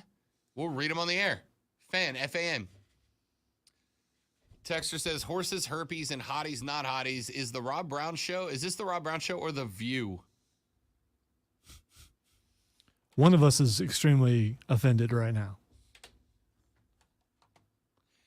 Texter says, on more of a sports show related point, I missed the let's do lunch of the old time slot. My suggestion is that 11 a.m. you do that. Yeah, so the lunch breakdown. I am working on a new segment in that regard. I know Lonzo doesn't believe me either. Yeah, because I've offered to do it. I know, And you but- said, because, It's got to do it. Yeah. You've been working on something far more important. Yeah, but I could also do that too, because, No, I need all your focus into this. All right. I need all of Lonzo's effort. We submit our submission to try to go back to back on Crystal Hardware this week. There was a deadline reminder last hour. Yeah, I know. I got it. Yeah. I got it. So we submit our resubmission to try to go back to back on hardware pieces this week. I need all of Lonzo's effort on that. All right. I basically can do nothing more but offer moral support for the wizard that is Lonzo. The Wizard of Wave Files. New nickname. Add it to the list. The Professor of Perfection, the Wizard of Wave. I like it. I like it. I kind of enjoy the Wizard of Wave. That's kind of cool. I like it. All right. Texter says Jokic should win, but it's political. Why is it? Why? Which is why Jordan didn't win the MVP every year like he should have. I don't know. Michael Jordan was built on a super team. Jordan fans hate when I say that. Jordan was on a super team. No, he wasn't. Yes, he was. He was not. The only reason why Pippen gets all the love he gets because he played with Michael Jordan. Incorrect. Not incorrect. Absolutely Scottie correct. Pippen on any other You could team. go look up the stats. Yeah. What did Scottie Pippen do when Jordan wasn't there? Played pretty damn good basketball. And then went and whined and sat on the bench while somebody else got the final shot. Because my man was getting straight up disrespected. Was he? Or maybe Tony coach Luke Longley, Scottie Pippen, Dennis Rodman. All right. You mentioned Luke Longley. Luke Longley was a beast. All right. Yeah. Not a super team. Dennis Rodman on the downside of his career, yeah, arguably a good defender, but a lot of times more problems than help. I can't do this right now. I was not prepared for this discussion. Jordan was on a super team. That's why he didn't win it every year. He was not. Texter says, never mind. I can't read that one. Good effort, though. All right. So Lonzo apparently has not heard the story. Or because I'm old, I just forgot. Either way, I'm good with that. I enjoy this story. Say either way, it's new for me today, and it's new for a lot of our new listeners. Coming to tomorrow, and I'm just going to randomly mention Michael Strahan and see if Lonzo goes, Michael Strahan. Yeah, if my voice turns to that This is tomorrow, new to me. I'm on my way out the door. All right, so I've told you before that I used to work for Roy Jones Jr., guy I genuinely consider to be the greatest pound-for-pound fighter of all time, sincerely. I think he's the greatest pound-for-pounder of all time. I started working for Roy Jones Jr. back in around 2009. So, Roy was coming off of a fight against Joe Calzaghe. And Joe lost that fight, and it was just bad. Jones lost by unanimous decision, but should have won the fight. Then I got hired by Roy's company, Square Ring Productions, around 2000, early 2009, very early 2009. He was going up against a cat by the name of Omar Sheikha. Sheikha was a top 100 fighter in the world. I mean, not a tomato can, but not exactly a top rank. But Roy was on his way back. He was going to try to make something happen. So anyway, he's working. I got brought in to be the in-ring interviewer for Roy's card against Omar Sheikha. That, by the way, Zoe, was the card Bobby Lashley was on that card. Then he went up against Jeff Lacey in 2009. I did in-ring commentary for that. Then he fought Danny Green in Australia. Now, I did not get to go to that fight, but Roy lost that fight. It was ugly. It was ugly. The reason that Roy was so upset about that fight was because he was set up to take on Bernard Hopkins in Vegas at the Mandalay Bay Resort and Casino in Las Vegas. This was in 2010. So I've been with Roy about a year and a half at this point. I guess about 2 years. And Roy's manager, McGee Wright, who was a friend of mine, said, "Hey, man, we want you to..." I had done some other events for Roy's production company, not Roy Fights, but they had flown me down at one point to Miami to do play-by-play for a place called the Heavyweight Factory. Basically, all this place does, if you have a favorite heavyweight boxer in the last 15 years, they fought here, right? So I went down there and did some play-by-play there. I sat in on some other play-by-play events where Roy was my color guy. So I called play-by-play and set Roy up. So McGee calls me and he goes, "Hey, Roy's fighting Bernard Hopkins in Vegas in April. We need somebody to be the PR chief. Do you want to go?" "Sure, why not?" Right? He goes, we got you a room at the Mandalay Bay. We're gonna fly out on, I think we flew out on Wednesday. We were there till next Tuesday. I was there almost a week. "We got you a room. All we need you to do is we need you to show up. We need you to run the press conferences. We need you to make sure that nobody asks any questions of Roy that get him in trouble, yada, yada, yada." Just basic PR stuff. But they said it's a free trip to Vegas, and I said, yes, please, and thank you. So I get there.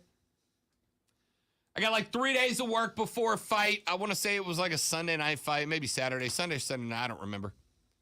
But the last event leading up to that fight was a press conference during the daytime. And I organized that, and then I was done. It's like 2 in the afternoon. The fight's at 9 o'clock that night. I got nothing to do. So Rob Brown, in his infinite wisdom, and more importantly, being paid for by Roy Jones Jr.'s camp, with like a $300 per day per diem. And by the way, Alonzo, I don't know if you don't know this, you haven't been there. If you go to casinos in Vegas, you can go into any casino and they have like $25 all-you-can-eat buffets with like king crab and filet mignon, right? $25 to eat $100 a plate meals all you can eat. And if you're gambling, drinks are free. So Rob's got about 6 hours to kill. I hit an all-you-can-eat buffet. I hit the floor of the Mandalay Bay Casino and Sportsbook. By the way, was killing it at the Sportsbook. Smoking the Sportsbook. It's fight time. Now, young Rob, in 2010, is, let me see. I got to do math in my head. 25 years old. All right? Turn loose in Vegas. No supervision, no girlfriend, no responsibility. My job is done. Rob has had a number of Captain Morgan and Sprites, the drink of his 20s at this point. And Rob goes down to the Mandalay Bay Arena where the fight's going to be. McGee says, here you go. Here's your seat. We got you hooked up. I am 3 rows deep, hard cam side of the rings, though. And I go in because I want to watch the undercard. I've made friends with the guys in Roy's stable, so I know the guys fighting in the undercard. I want to go watch it. About 20 minutes before Roy and Bernard Hopkins fight, Michael Strahan sits down in front of me. Michael Strahan, Lonzo, is a large human being. And like most celebrities, when a celebrity walks into a place of Michael Strahan's stature, they don't start engaging with everybody around them, right? Because you're just trying to be left alone. In this regard, you're just a normal dude. And in my role at this point, I'm not going to introduce myself, right? I work here. This is my job, technically speaking, even if I've had a few beverages. Roy and Bernard start to fight. Now, I will admit, Zoe, that I am a big Roy Jones Jr. guy. A, always have been a fan. B, he's signing my paychecks at the time, right? Got to root for the boss. Of you course. have to. Well, we get about 2 rounds deep. It's a pretty good fight. I mean, these guys are clearly both past their prime, but it's a pretty good fight. And then about the 3rd round, Bernard Lonzo throws the low blow. Hits Roy right in the midsection. Right in the midsection. To which I, 3 rows away from ringside, unleash. Ref, that was a low blow. How do you miss that? Why are you so bad at your job, man? That's a low blow, dude. Strahan kind of like gives me the look over the shoulder, but doesn't say anything. Roy comes out of the corner after regaining his composure and allowing his boys to fall back into the correct place. Gets back into the ring. They go about 45, another 60 seconds into this round. And Bernard does it again. Hits Roy right in the dudes. Roy goes down to a knee. Ref stops the fight. This time, clearly sees that it happened. Warns Bernard. Gives Roy a minute to compose himself. Roy comes back out. 3rd round ends. 4th round starts. Roy comes out. Bernard does it again, but this time he's smart, Lonzo. This time he waits till the ref circles to his left, shields the shot with his left shoulder, throws a right hand underneath. At this point, I am convinced that Bernard Hopkins is doing this on purpose. So now, decision-making sponsored by Captain Morgan, I stand up and go, ref, he is hitting him in the gratuitous name for male anatomy here. Call it. And I may have sprinkled some non-FCC other words in there somewhere. It's a boxing match in Vegas, man. I'm not the only one screaming obscenities. Strahan shifts in his chair and spins around and says, "You ever been a fighter?" And I went, "No." I said, "No, sir." And he goes, "Then you know what it's like Why don't you stop? And I went, okay. And I thought that might be the end of it. Except for then, about 2 minutes later in that round, Bernard throws his 4th low blow of the fight. Now, while I like Michael Strahan, and more importantly, Lonzo, am terrified of Michael Strahan at this point. That's my boss, man, right? That's my boss, and that's my friend. That's my friend Roy. I'll give you one more story later on about why Roy was a friend of mine. Suffice to say, Roy threatened to beat a dude's ass in a bar one night on my behalf because he wouldn't leave me alone. Me and Roy were boys at the time.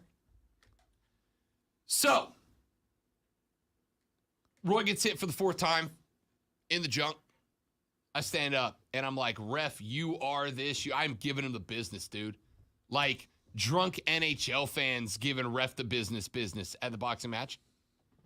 Strahan does not appreciate it. Stands up, turns around, looks at me, down at me, because I'm standing up. Strahan's not much taller than me, but he was just a touch. And he looks at me, and he goes, you're not a professional athlete. Stop acting like one, or we can step out in the hall and have a conversation about it. Now, there's a conundrum happening in my head here, Lonzo.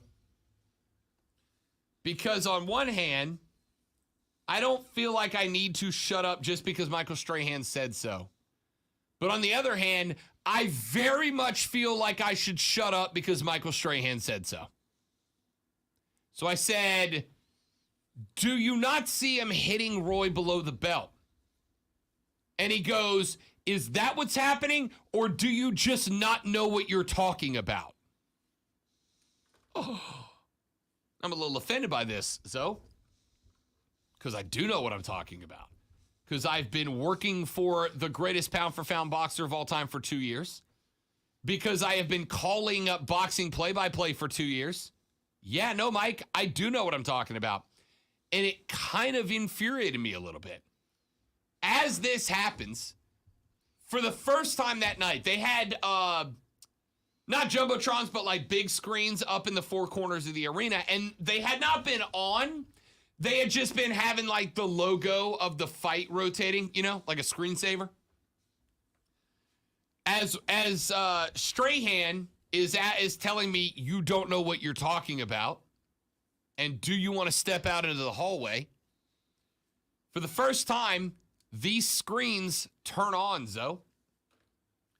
And as they turn on, they immediately show the replay of Bernard blocking the ref with his shoulder and clearly throwing a shot to the midsection / groin / Roy's boys. Clearly showing it was a low blow. Michael Strahan is looking like he's like he's standing kind of like shoulder facing me, like not face to face, but like halfway turn between me and the ring. And I watch his eyes go up to the board, and it shows the low blow. And Strahan turns, and he looks me back in the face, Lonzo, and he goes, yes, my bad. That was a bitch move. Right in my face. And I'm like, okay. Because what do you say, right? Thanks. Appreciate you offering to kick my rear end in the hallway a minute ago and then going, my bad, you're right. But to his credit, Zoe, Strahan goes, what are you drinking? And I went, whatever you are, man. Michael Strahan, while the fight's still going, leaves the aisle, walks to the end, grabs 2 Bud Lights, which is the only thing about Strahan I ultimately judge here. Grabs 2 Bud Lights, comes back to the aisle, gives me one, toasts me, says, my bad, man, turns, sits down. That was the last interaction I had with Michael Strahan. Sounds like a good story to me. I mean, the fact that he was able to see that he was wrong and admit that he was wrong and apologize for it. He did. He did.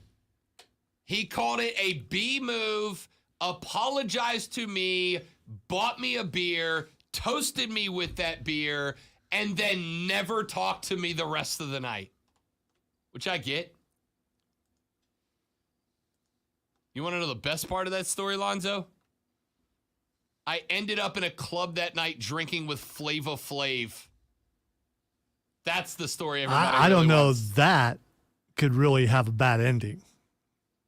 Hanging out. Was Brigitte Nielsen there at She that was time? not. Okay, because Can I tell I'm you trying to this, figure though? out the timeline, though. Can I tell you this, though? Flava Flav was the nicest dude I have ever met, besides you. Flava Flav. Let's face it, I'm not really that nice. So I'm sure he was really, really nice. You are. You'll let people talk to you while you're trying to eat. You're a great guy. Flava Flav was the nicest guy I've ever met. Flava Flav walked to a table where me and two of the guys from Roy's stable of boxers were sitting. It was in VIP because Roy's company had basically booked this club. So we're in VIP. Flav walks up, sits down next to me, and he goes, "What are you drinking?" And we were drinking Grey Goose at this point because that's what the guy boxing wanted. He said, "What are you drinking?" Guy goes, "Grey Goose." Flav goes and calls one of the cocktail girls over, tells her something, she walks away. It's loud. The girl walks away. She comes back a minute later and sits a bottle of Grey Goose and a bottle of Hypnotic down on the table. Flav goes, "Man, I appreciate y'all letting me sit here." A bottle of liquor in a Vegas nightclub, Zoe, $700, $800 for the bottle. And the bottle service, which is the girl basically stands there and makes your drinks for you instead of having to go to the bar. Flav dropped about $750 on a bottle of Grey Goose to thank us for letting him sit at our table. He drank 3, maybe 4 cocktails off his bottle of Hypnotic, Lonzo. Flava Flav stood up, shook our hands, and left. Talked to us the whole time. Told us stories. We were asking him questions about his days in the biz. Nicest guy I ever met. You know who the biggest jackass I met that night was? Ben Affleck. Ben was there with Jennifer Gardner. He came into the club and tried to get people to make us leave the VIP area so that he and Jennifer Gardner could have it to themselves before somebody told Ben, no, that's Roy Jones' VIP area. Ben got mad and left the club. Not shocked. Still my favorite Batman. My little brother just said, "Your story makes you sound poor. It's Vegas. I work in radio. Take me to break." He's Lonzo. I'm Rob. This is the Flava Flav Appreciation Show right here on the Fan Upstate. Boy! Shut up, Sean. Nobody likes you. And thanks for watching my show.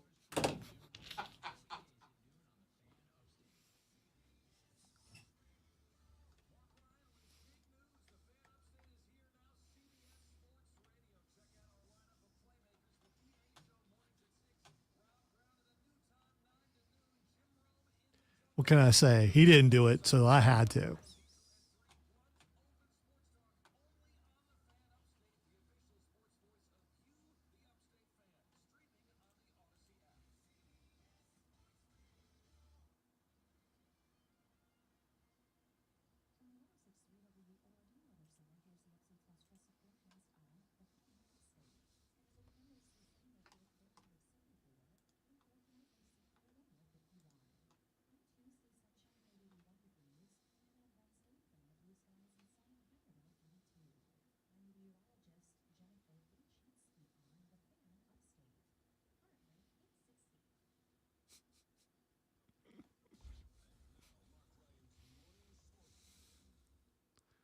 Sorry, sometimes things pop up on your feed and you're like, okay. Alf shuts down rumors that he's appearing in Guardians of the Galaxy Volume 3. I guess because of my age, I really think that's funny.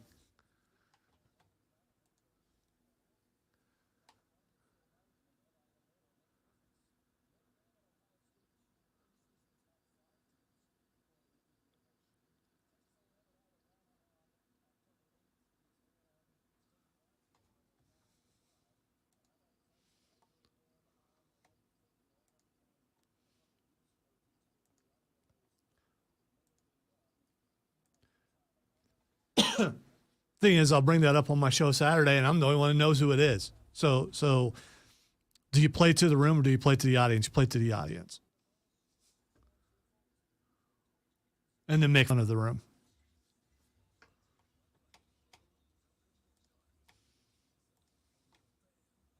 Although you can't really make fun of the room if they're younger and they don't get it. Because that's just pointing out how old you are. So technically you're making fun of yourself. Which I have no problem with. So, yeah, never mind.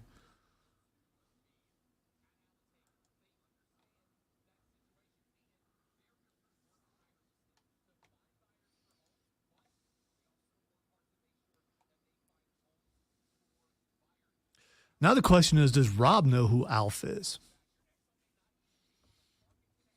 I'm guessing he does.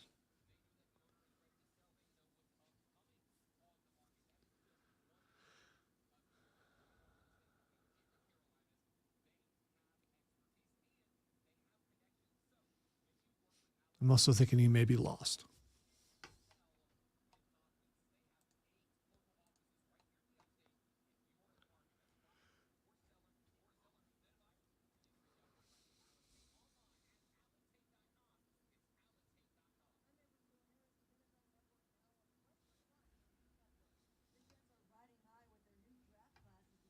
I don't know who it was. Somebody was in the stall with our show playing in the bathroom.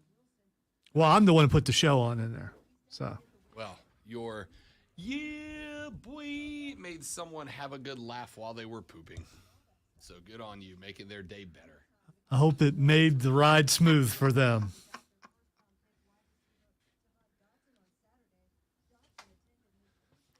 So comicbook.com has just posted something, and I'm curious if you even know who this is, but Alf has shut down rumors that he's appearing in Guardians of the Galaxy Volume 3. That is simultaneously the best and most disappointing sentence I've heard today. If Alf turned up in Guardians, it would be the greatest Marvel cameo, and there have been some really good ones. Really I'm good just ones. glad. I'm glad you know who Alf is, because I'm thinking if I bring it up in the room Saturday, no one will know.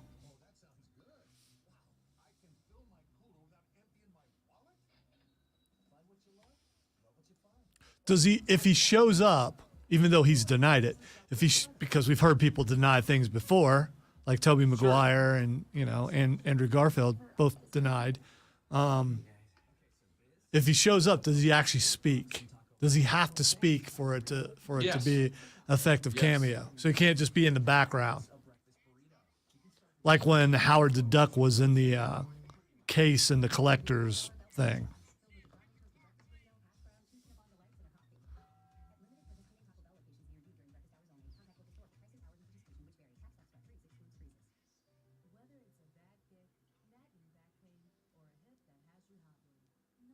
See, I don't know, Trey. Alf had a kind of sarcasm that would have to be updated. Because now it would just be all dad jokes, I suppose. I see no problem with this.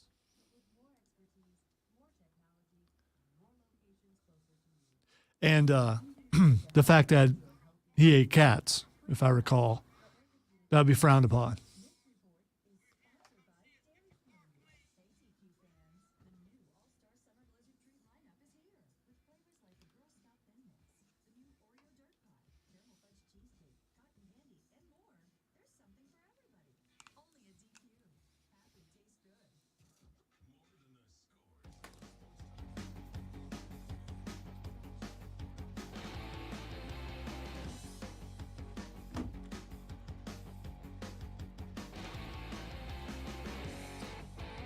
Rob Alonso, you, the Rob Brown Show's back on your radio. This is the Fan Upstate. Hello, Upstate South Carolina.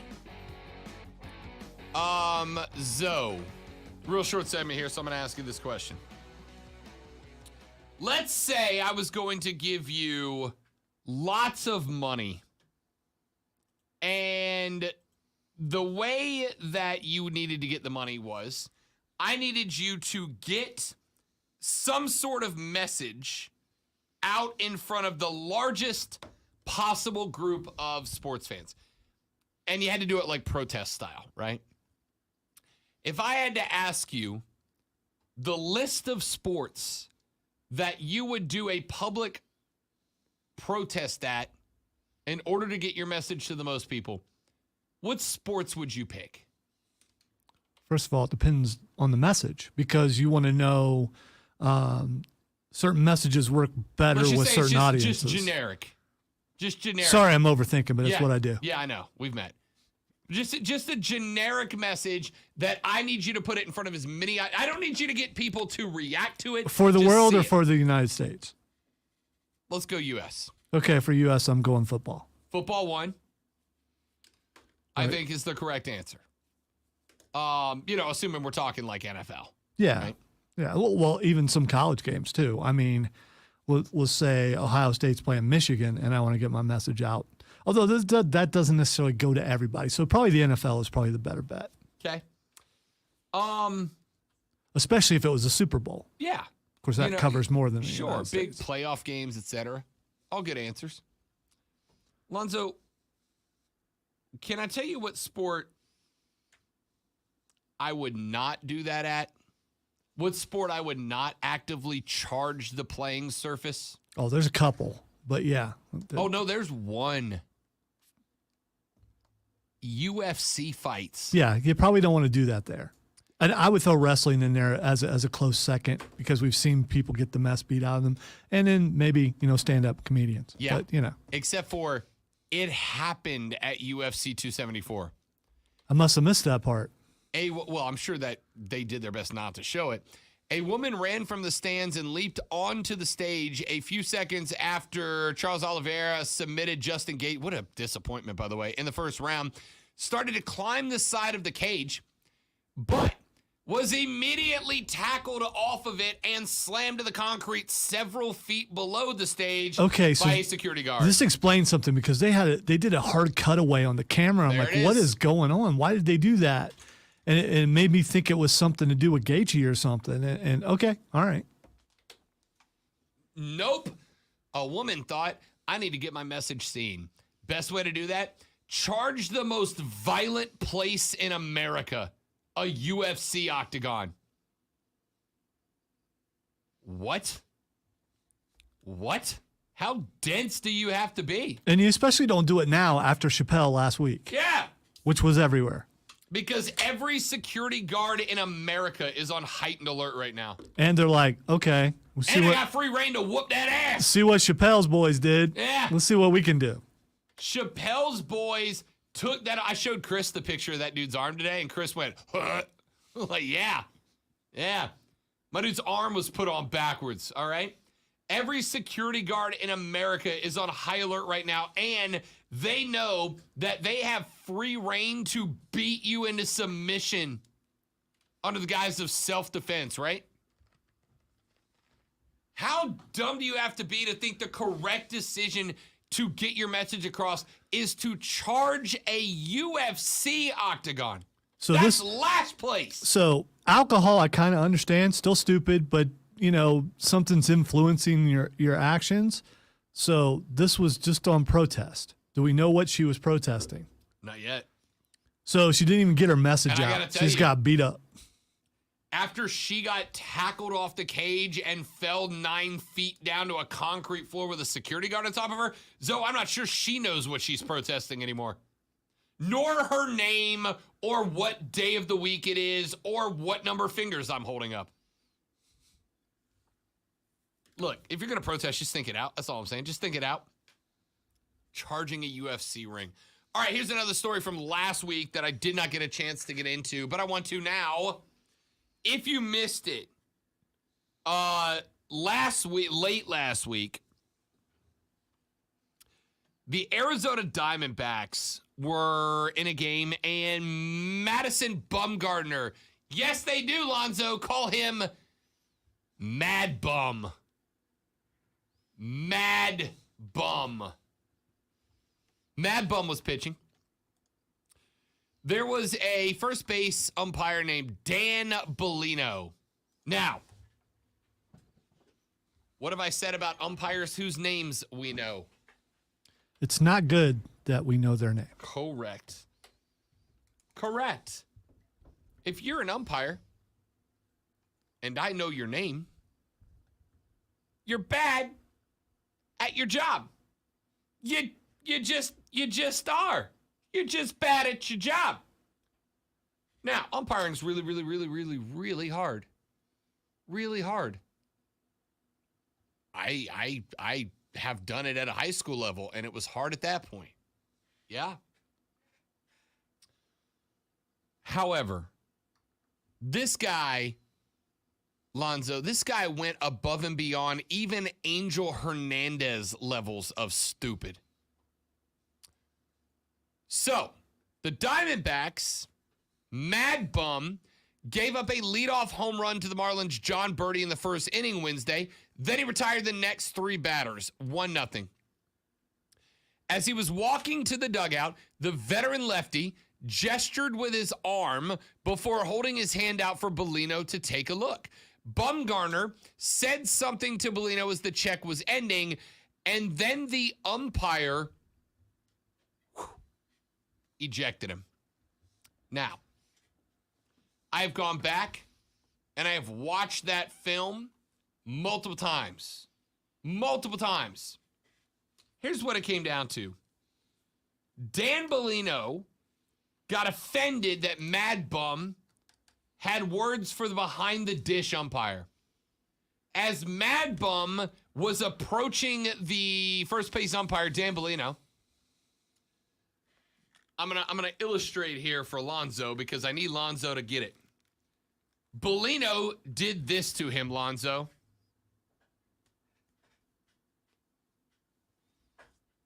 Okay, he's staring angrily at me while doing some CM Punk stupid thing with his hand. Well, this is checking for the substances. Oh, okay. Yeah, all right. he was doing gotcha. the substance check, but as he did the substance check, he, by the way, significantly closer than you and I are, went full angry scowl, deep eye contact, stare. Now, I'm dumb. Also not an expert at body language, but Zoe, if a man walks directly into your face, gives you a scowl, and stares directly into your eyes, he wants to do two things. One of two things. He either wants to kiss you or he wants to beat you. One or the other. And I suspect not a lot of romance happening between Bellino and Bumgarner on the first base line. This umpire baited Madison Bumgarner into saying something, knowing that he would, because Bumgarner's a feisty dude. He's a feisty guy. He does not hold back. His emotions are worn on his glove. This guy baited Madison Bumgarner into saying something, waiting for the ability to toss him. Waited for the ability to toss him. This is an umpire who wanted nothing more in the world than to get his name in the papers, to make that story about him. Oh, it's defending my... No. Seb, here's the thing. We talked about this on my nationally syndicated baseball gambling show, Bet for the Cycle, which you can hear every Saturday from 1 to 5 on the BetQL network, including right here on WTPT HD3 in Greenville or on the Odyssey app. Me and Cody Decker, former MLB player, hanging out together. We were talking about this, and Cody said, look, Bumgarner's a feisty dude. He does not keep his words to himself, but even if the umpire was trying to protect the ump behind the plate, this is not the time or the place. You don't toss a starting highlight pitcher because he said a nasty thing to you. Madison Bumgarner was asked after that game what the hell happened. Why did you get tossed? And Bumgarner said, quote, you guys have seen the video. I don't know if I can say anything that would make the situation better. What I am going to say is I'm extremely proud of our team coming back. Obviously, I didn't go into the game with the intention of throwing one inning. Everyone picked me up today. Bellino told a poll reporter after the game that Bumgarner was ejected for directing profanity at an umpire, which is fine, except for here's the thing. He has since apologized for tossing Mad Bum. Over the weekend, he said, I would like to address my actions on May 4th involving Madison Bumgarner. When I began my MLB career almost 15 years ago, I received some good advice. I was told to umpire every game as if my children were sitting in the front row. I fell short of those expectations this week. While I can't go back and change what happened, I take full accountability. I will learn from this incident, and I sincerely apologize. Dude, you made it about yourself. You, as we say in the wrestling biz, put yourself over. You went into business for yourself. And when you go into business for yourself, it is bad for the sport. It's bad for the sport. It was a bad look that day. It's a bad look overall. Here's what I'm driving at, Zoe. Then I want your reaction. We'll take a break. You know what the best argument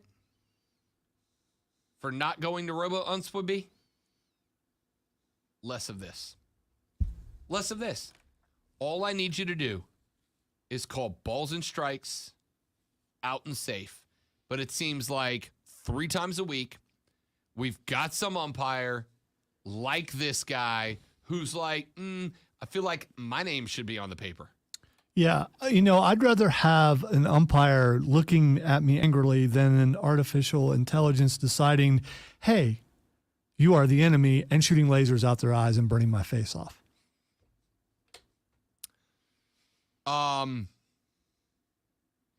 As a big fan of AI,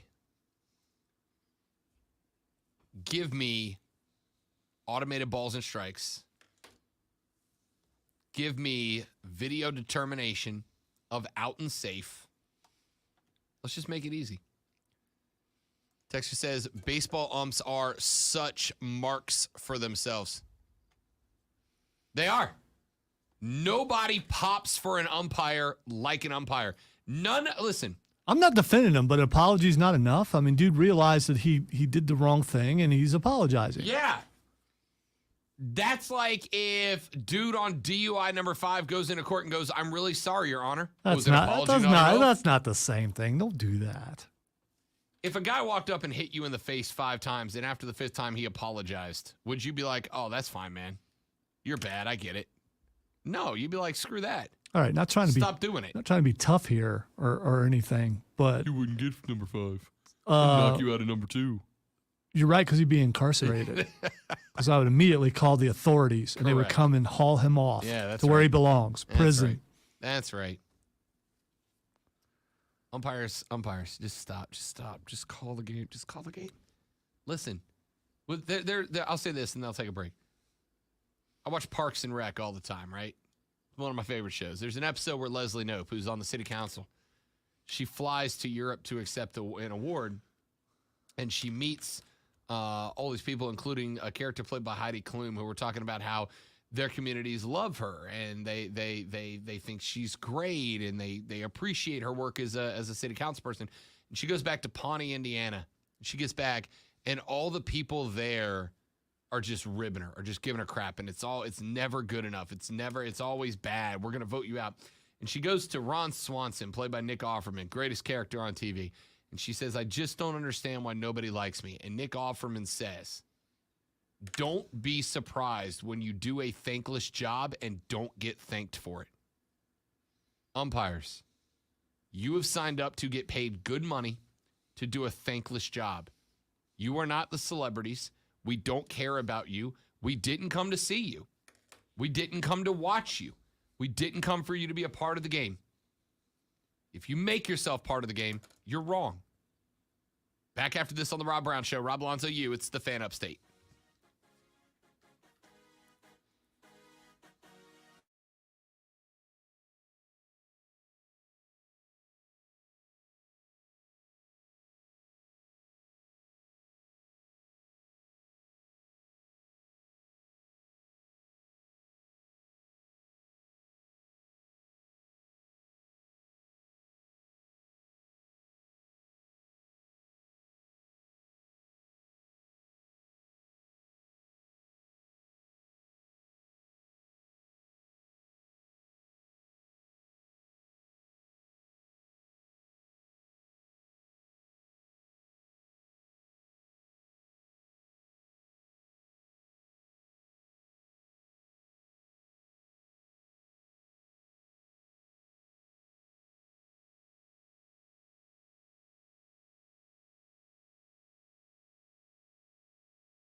Oh, you good timing.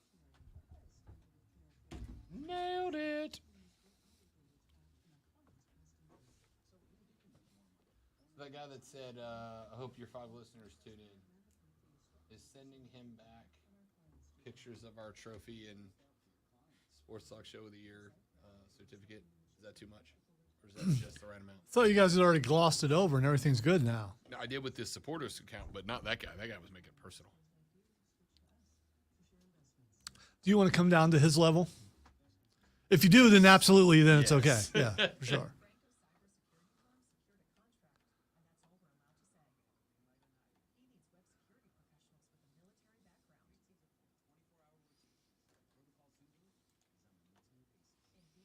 Protocol Zulu.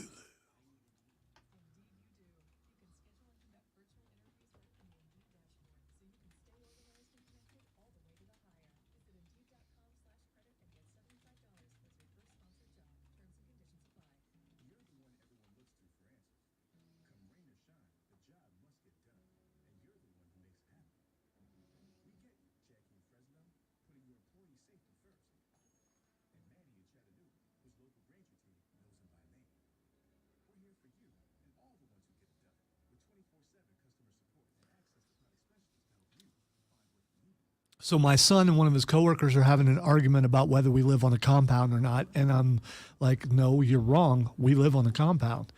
I mean, how would you describe a compound? It's like a complex of some sorts bordered by something nearly impenetrable with only one way in and one way out, kind of.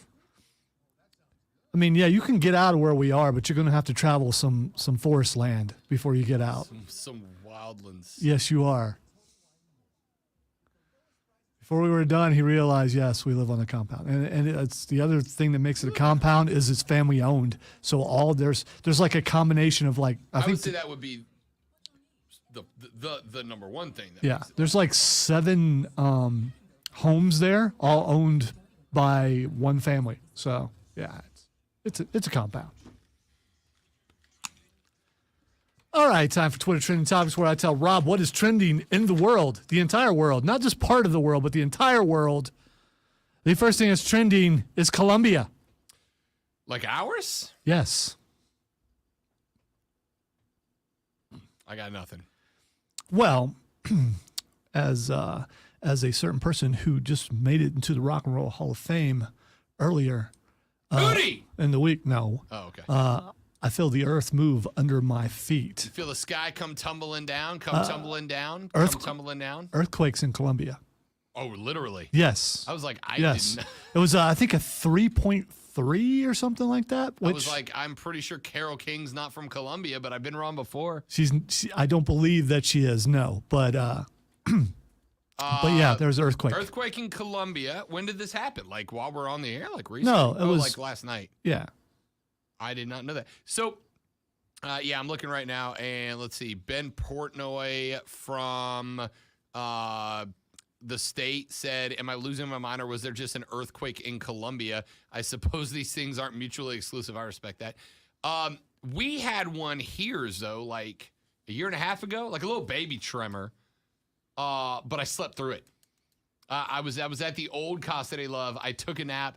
I woke up to like 50 texts and phone calls from people that were like, did you feel it? Did you feel it? Earthquake. Did you feel it? See, I don't know if that's the one I felt or if it was one earlier on, but it's not completely unusual. It like happens like once a decade or something like that. And I witnessed it when it happened. So yeah. So that's why Colombia. The other thing is Captain America is trending. Oh man. So we saw Doctor Strange and we got not Captain America, which was amazing. All right. 6 years ago today is when people were picking which team they were on. And people are still undecided, Team Cap or Team Iron Man. I still don't know. Both sides had great points. They did, but I don't want to conform, and I'm not signing your paper. Yeah, I'm Team Cap. Also, what was it? Last Thursday, I think, was 10 years since the Avengers dropped, the first one. My, how far we've come. That's it for us. Jim Rome takes you to the jungle next. Then it's Offsides with Mark Ryan. We're back tomorrow to do it all over again on the show. That is South Carolina Show of the Year, the Rob Brown Show. This is the Fan Upstate. Later, brother.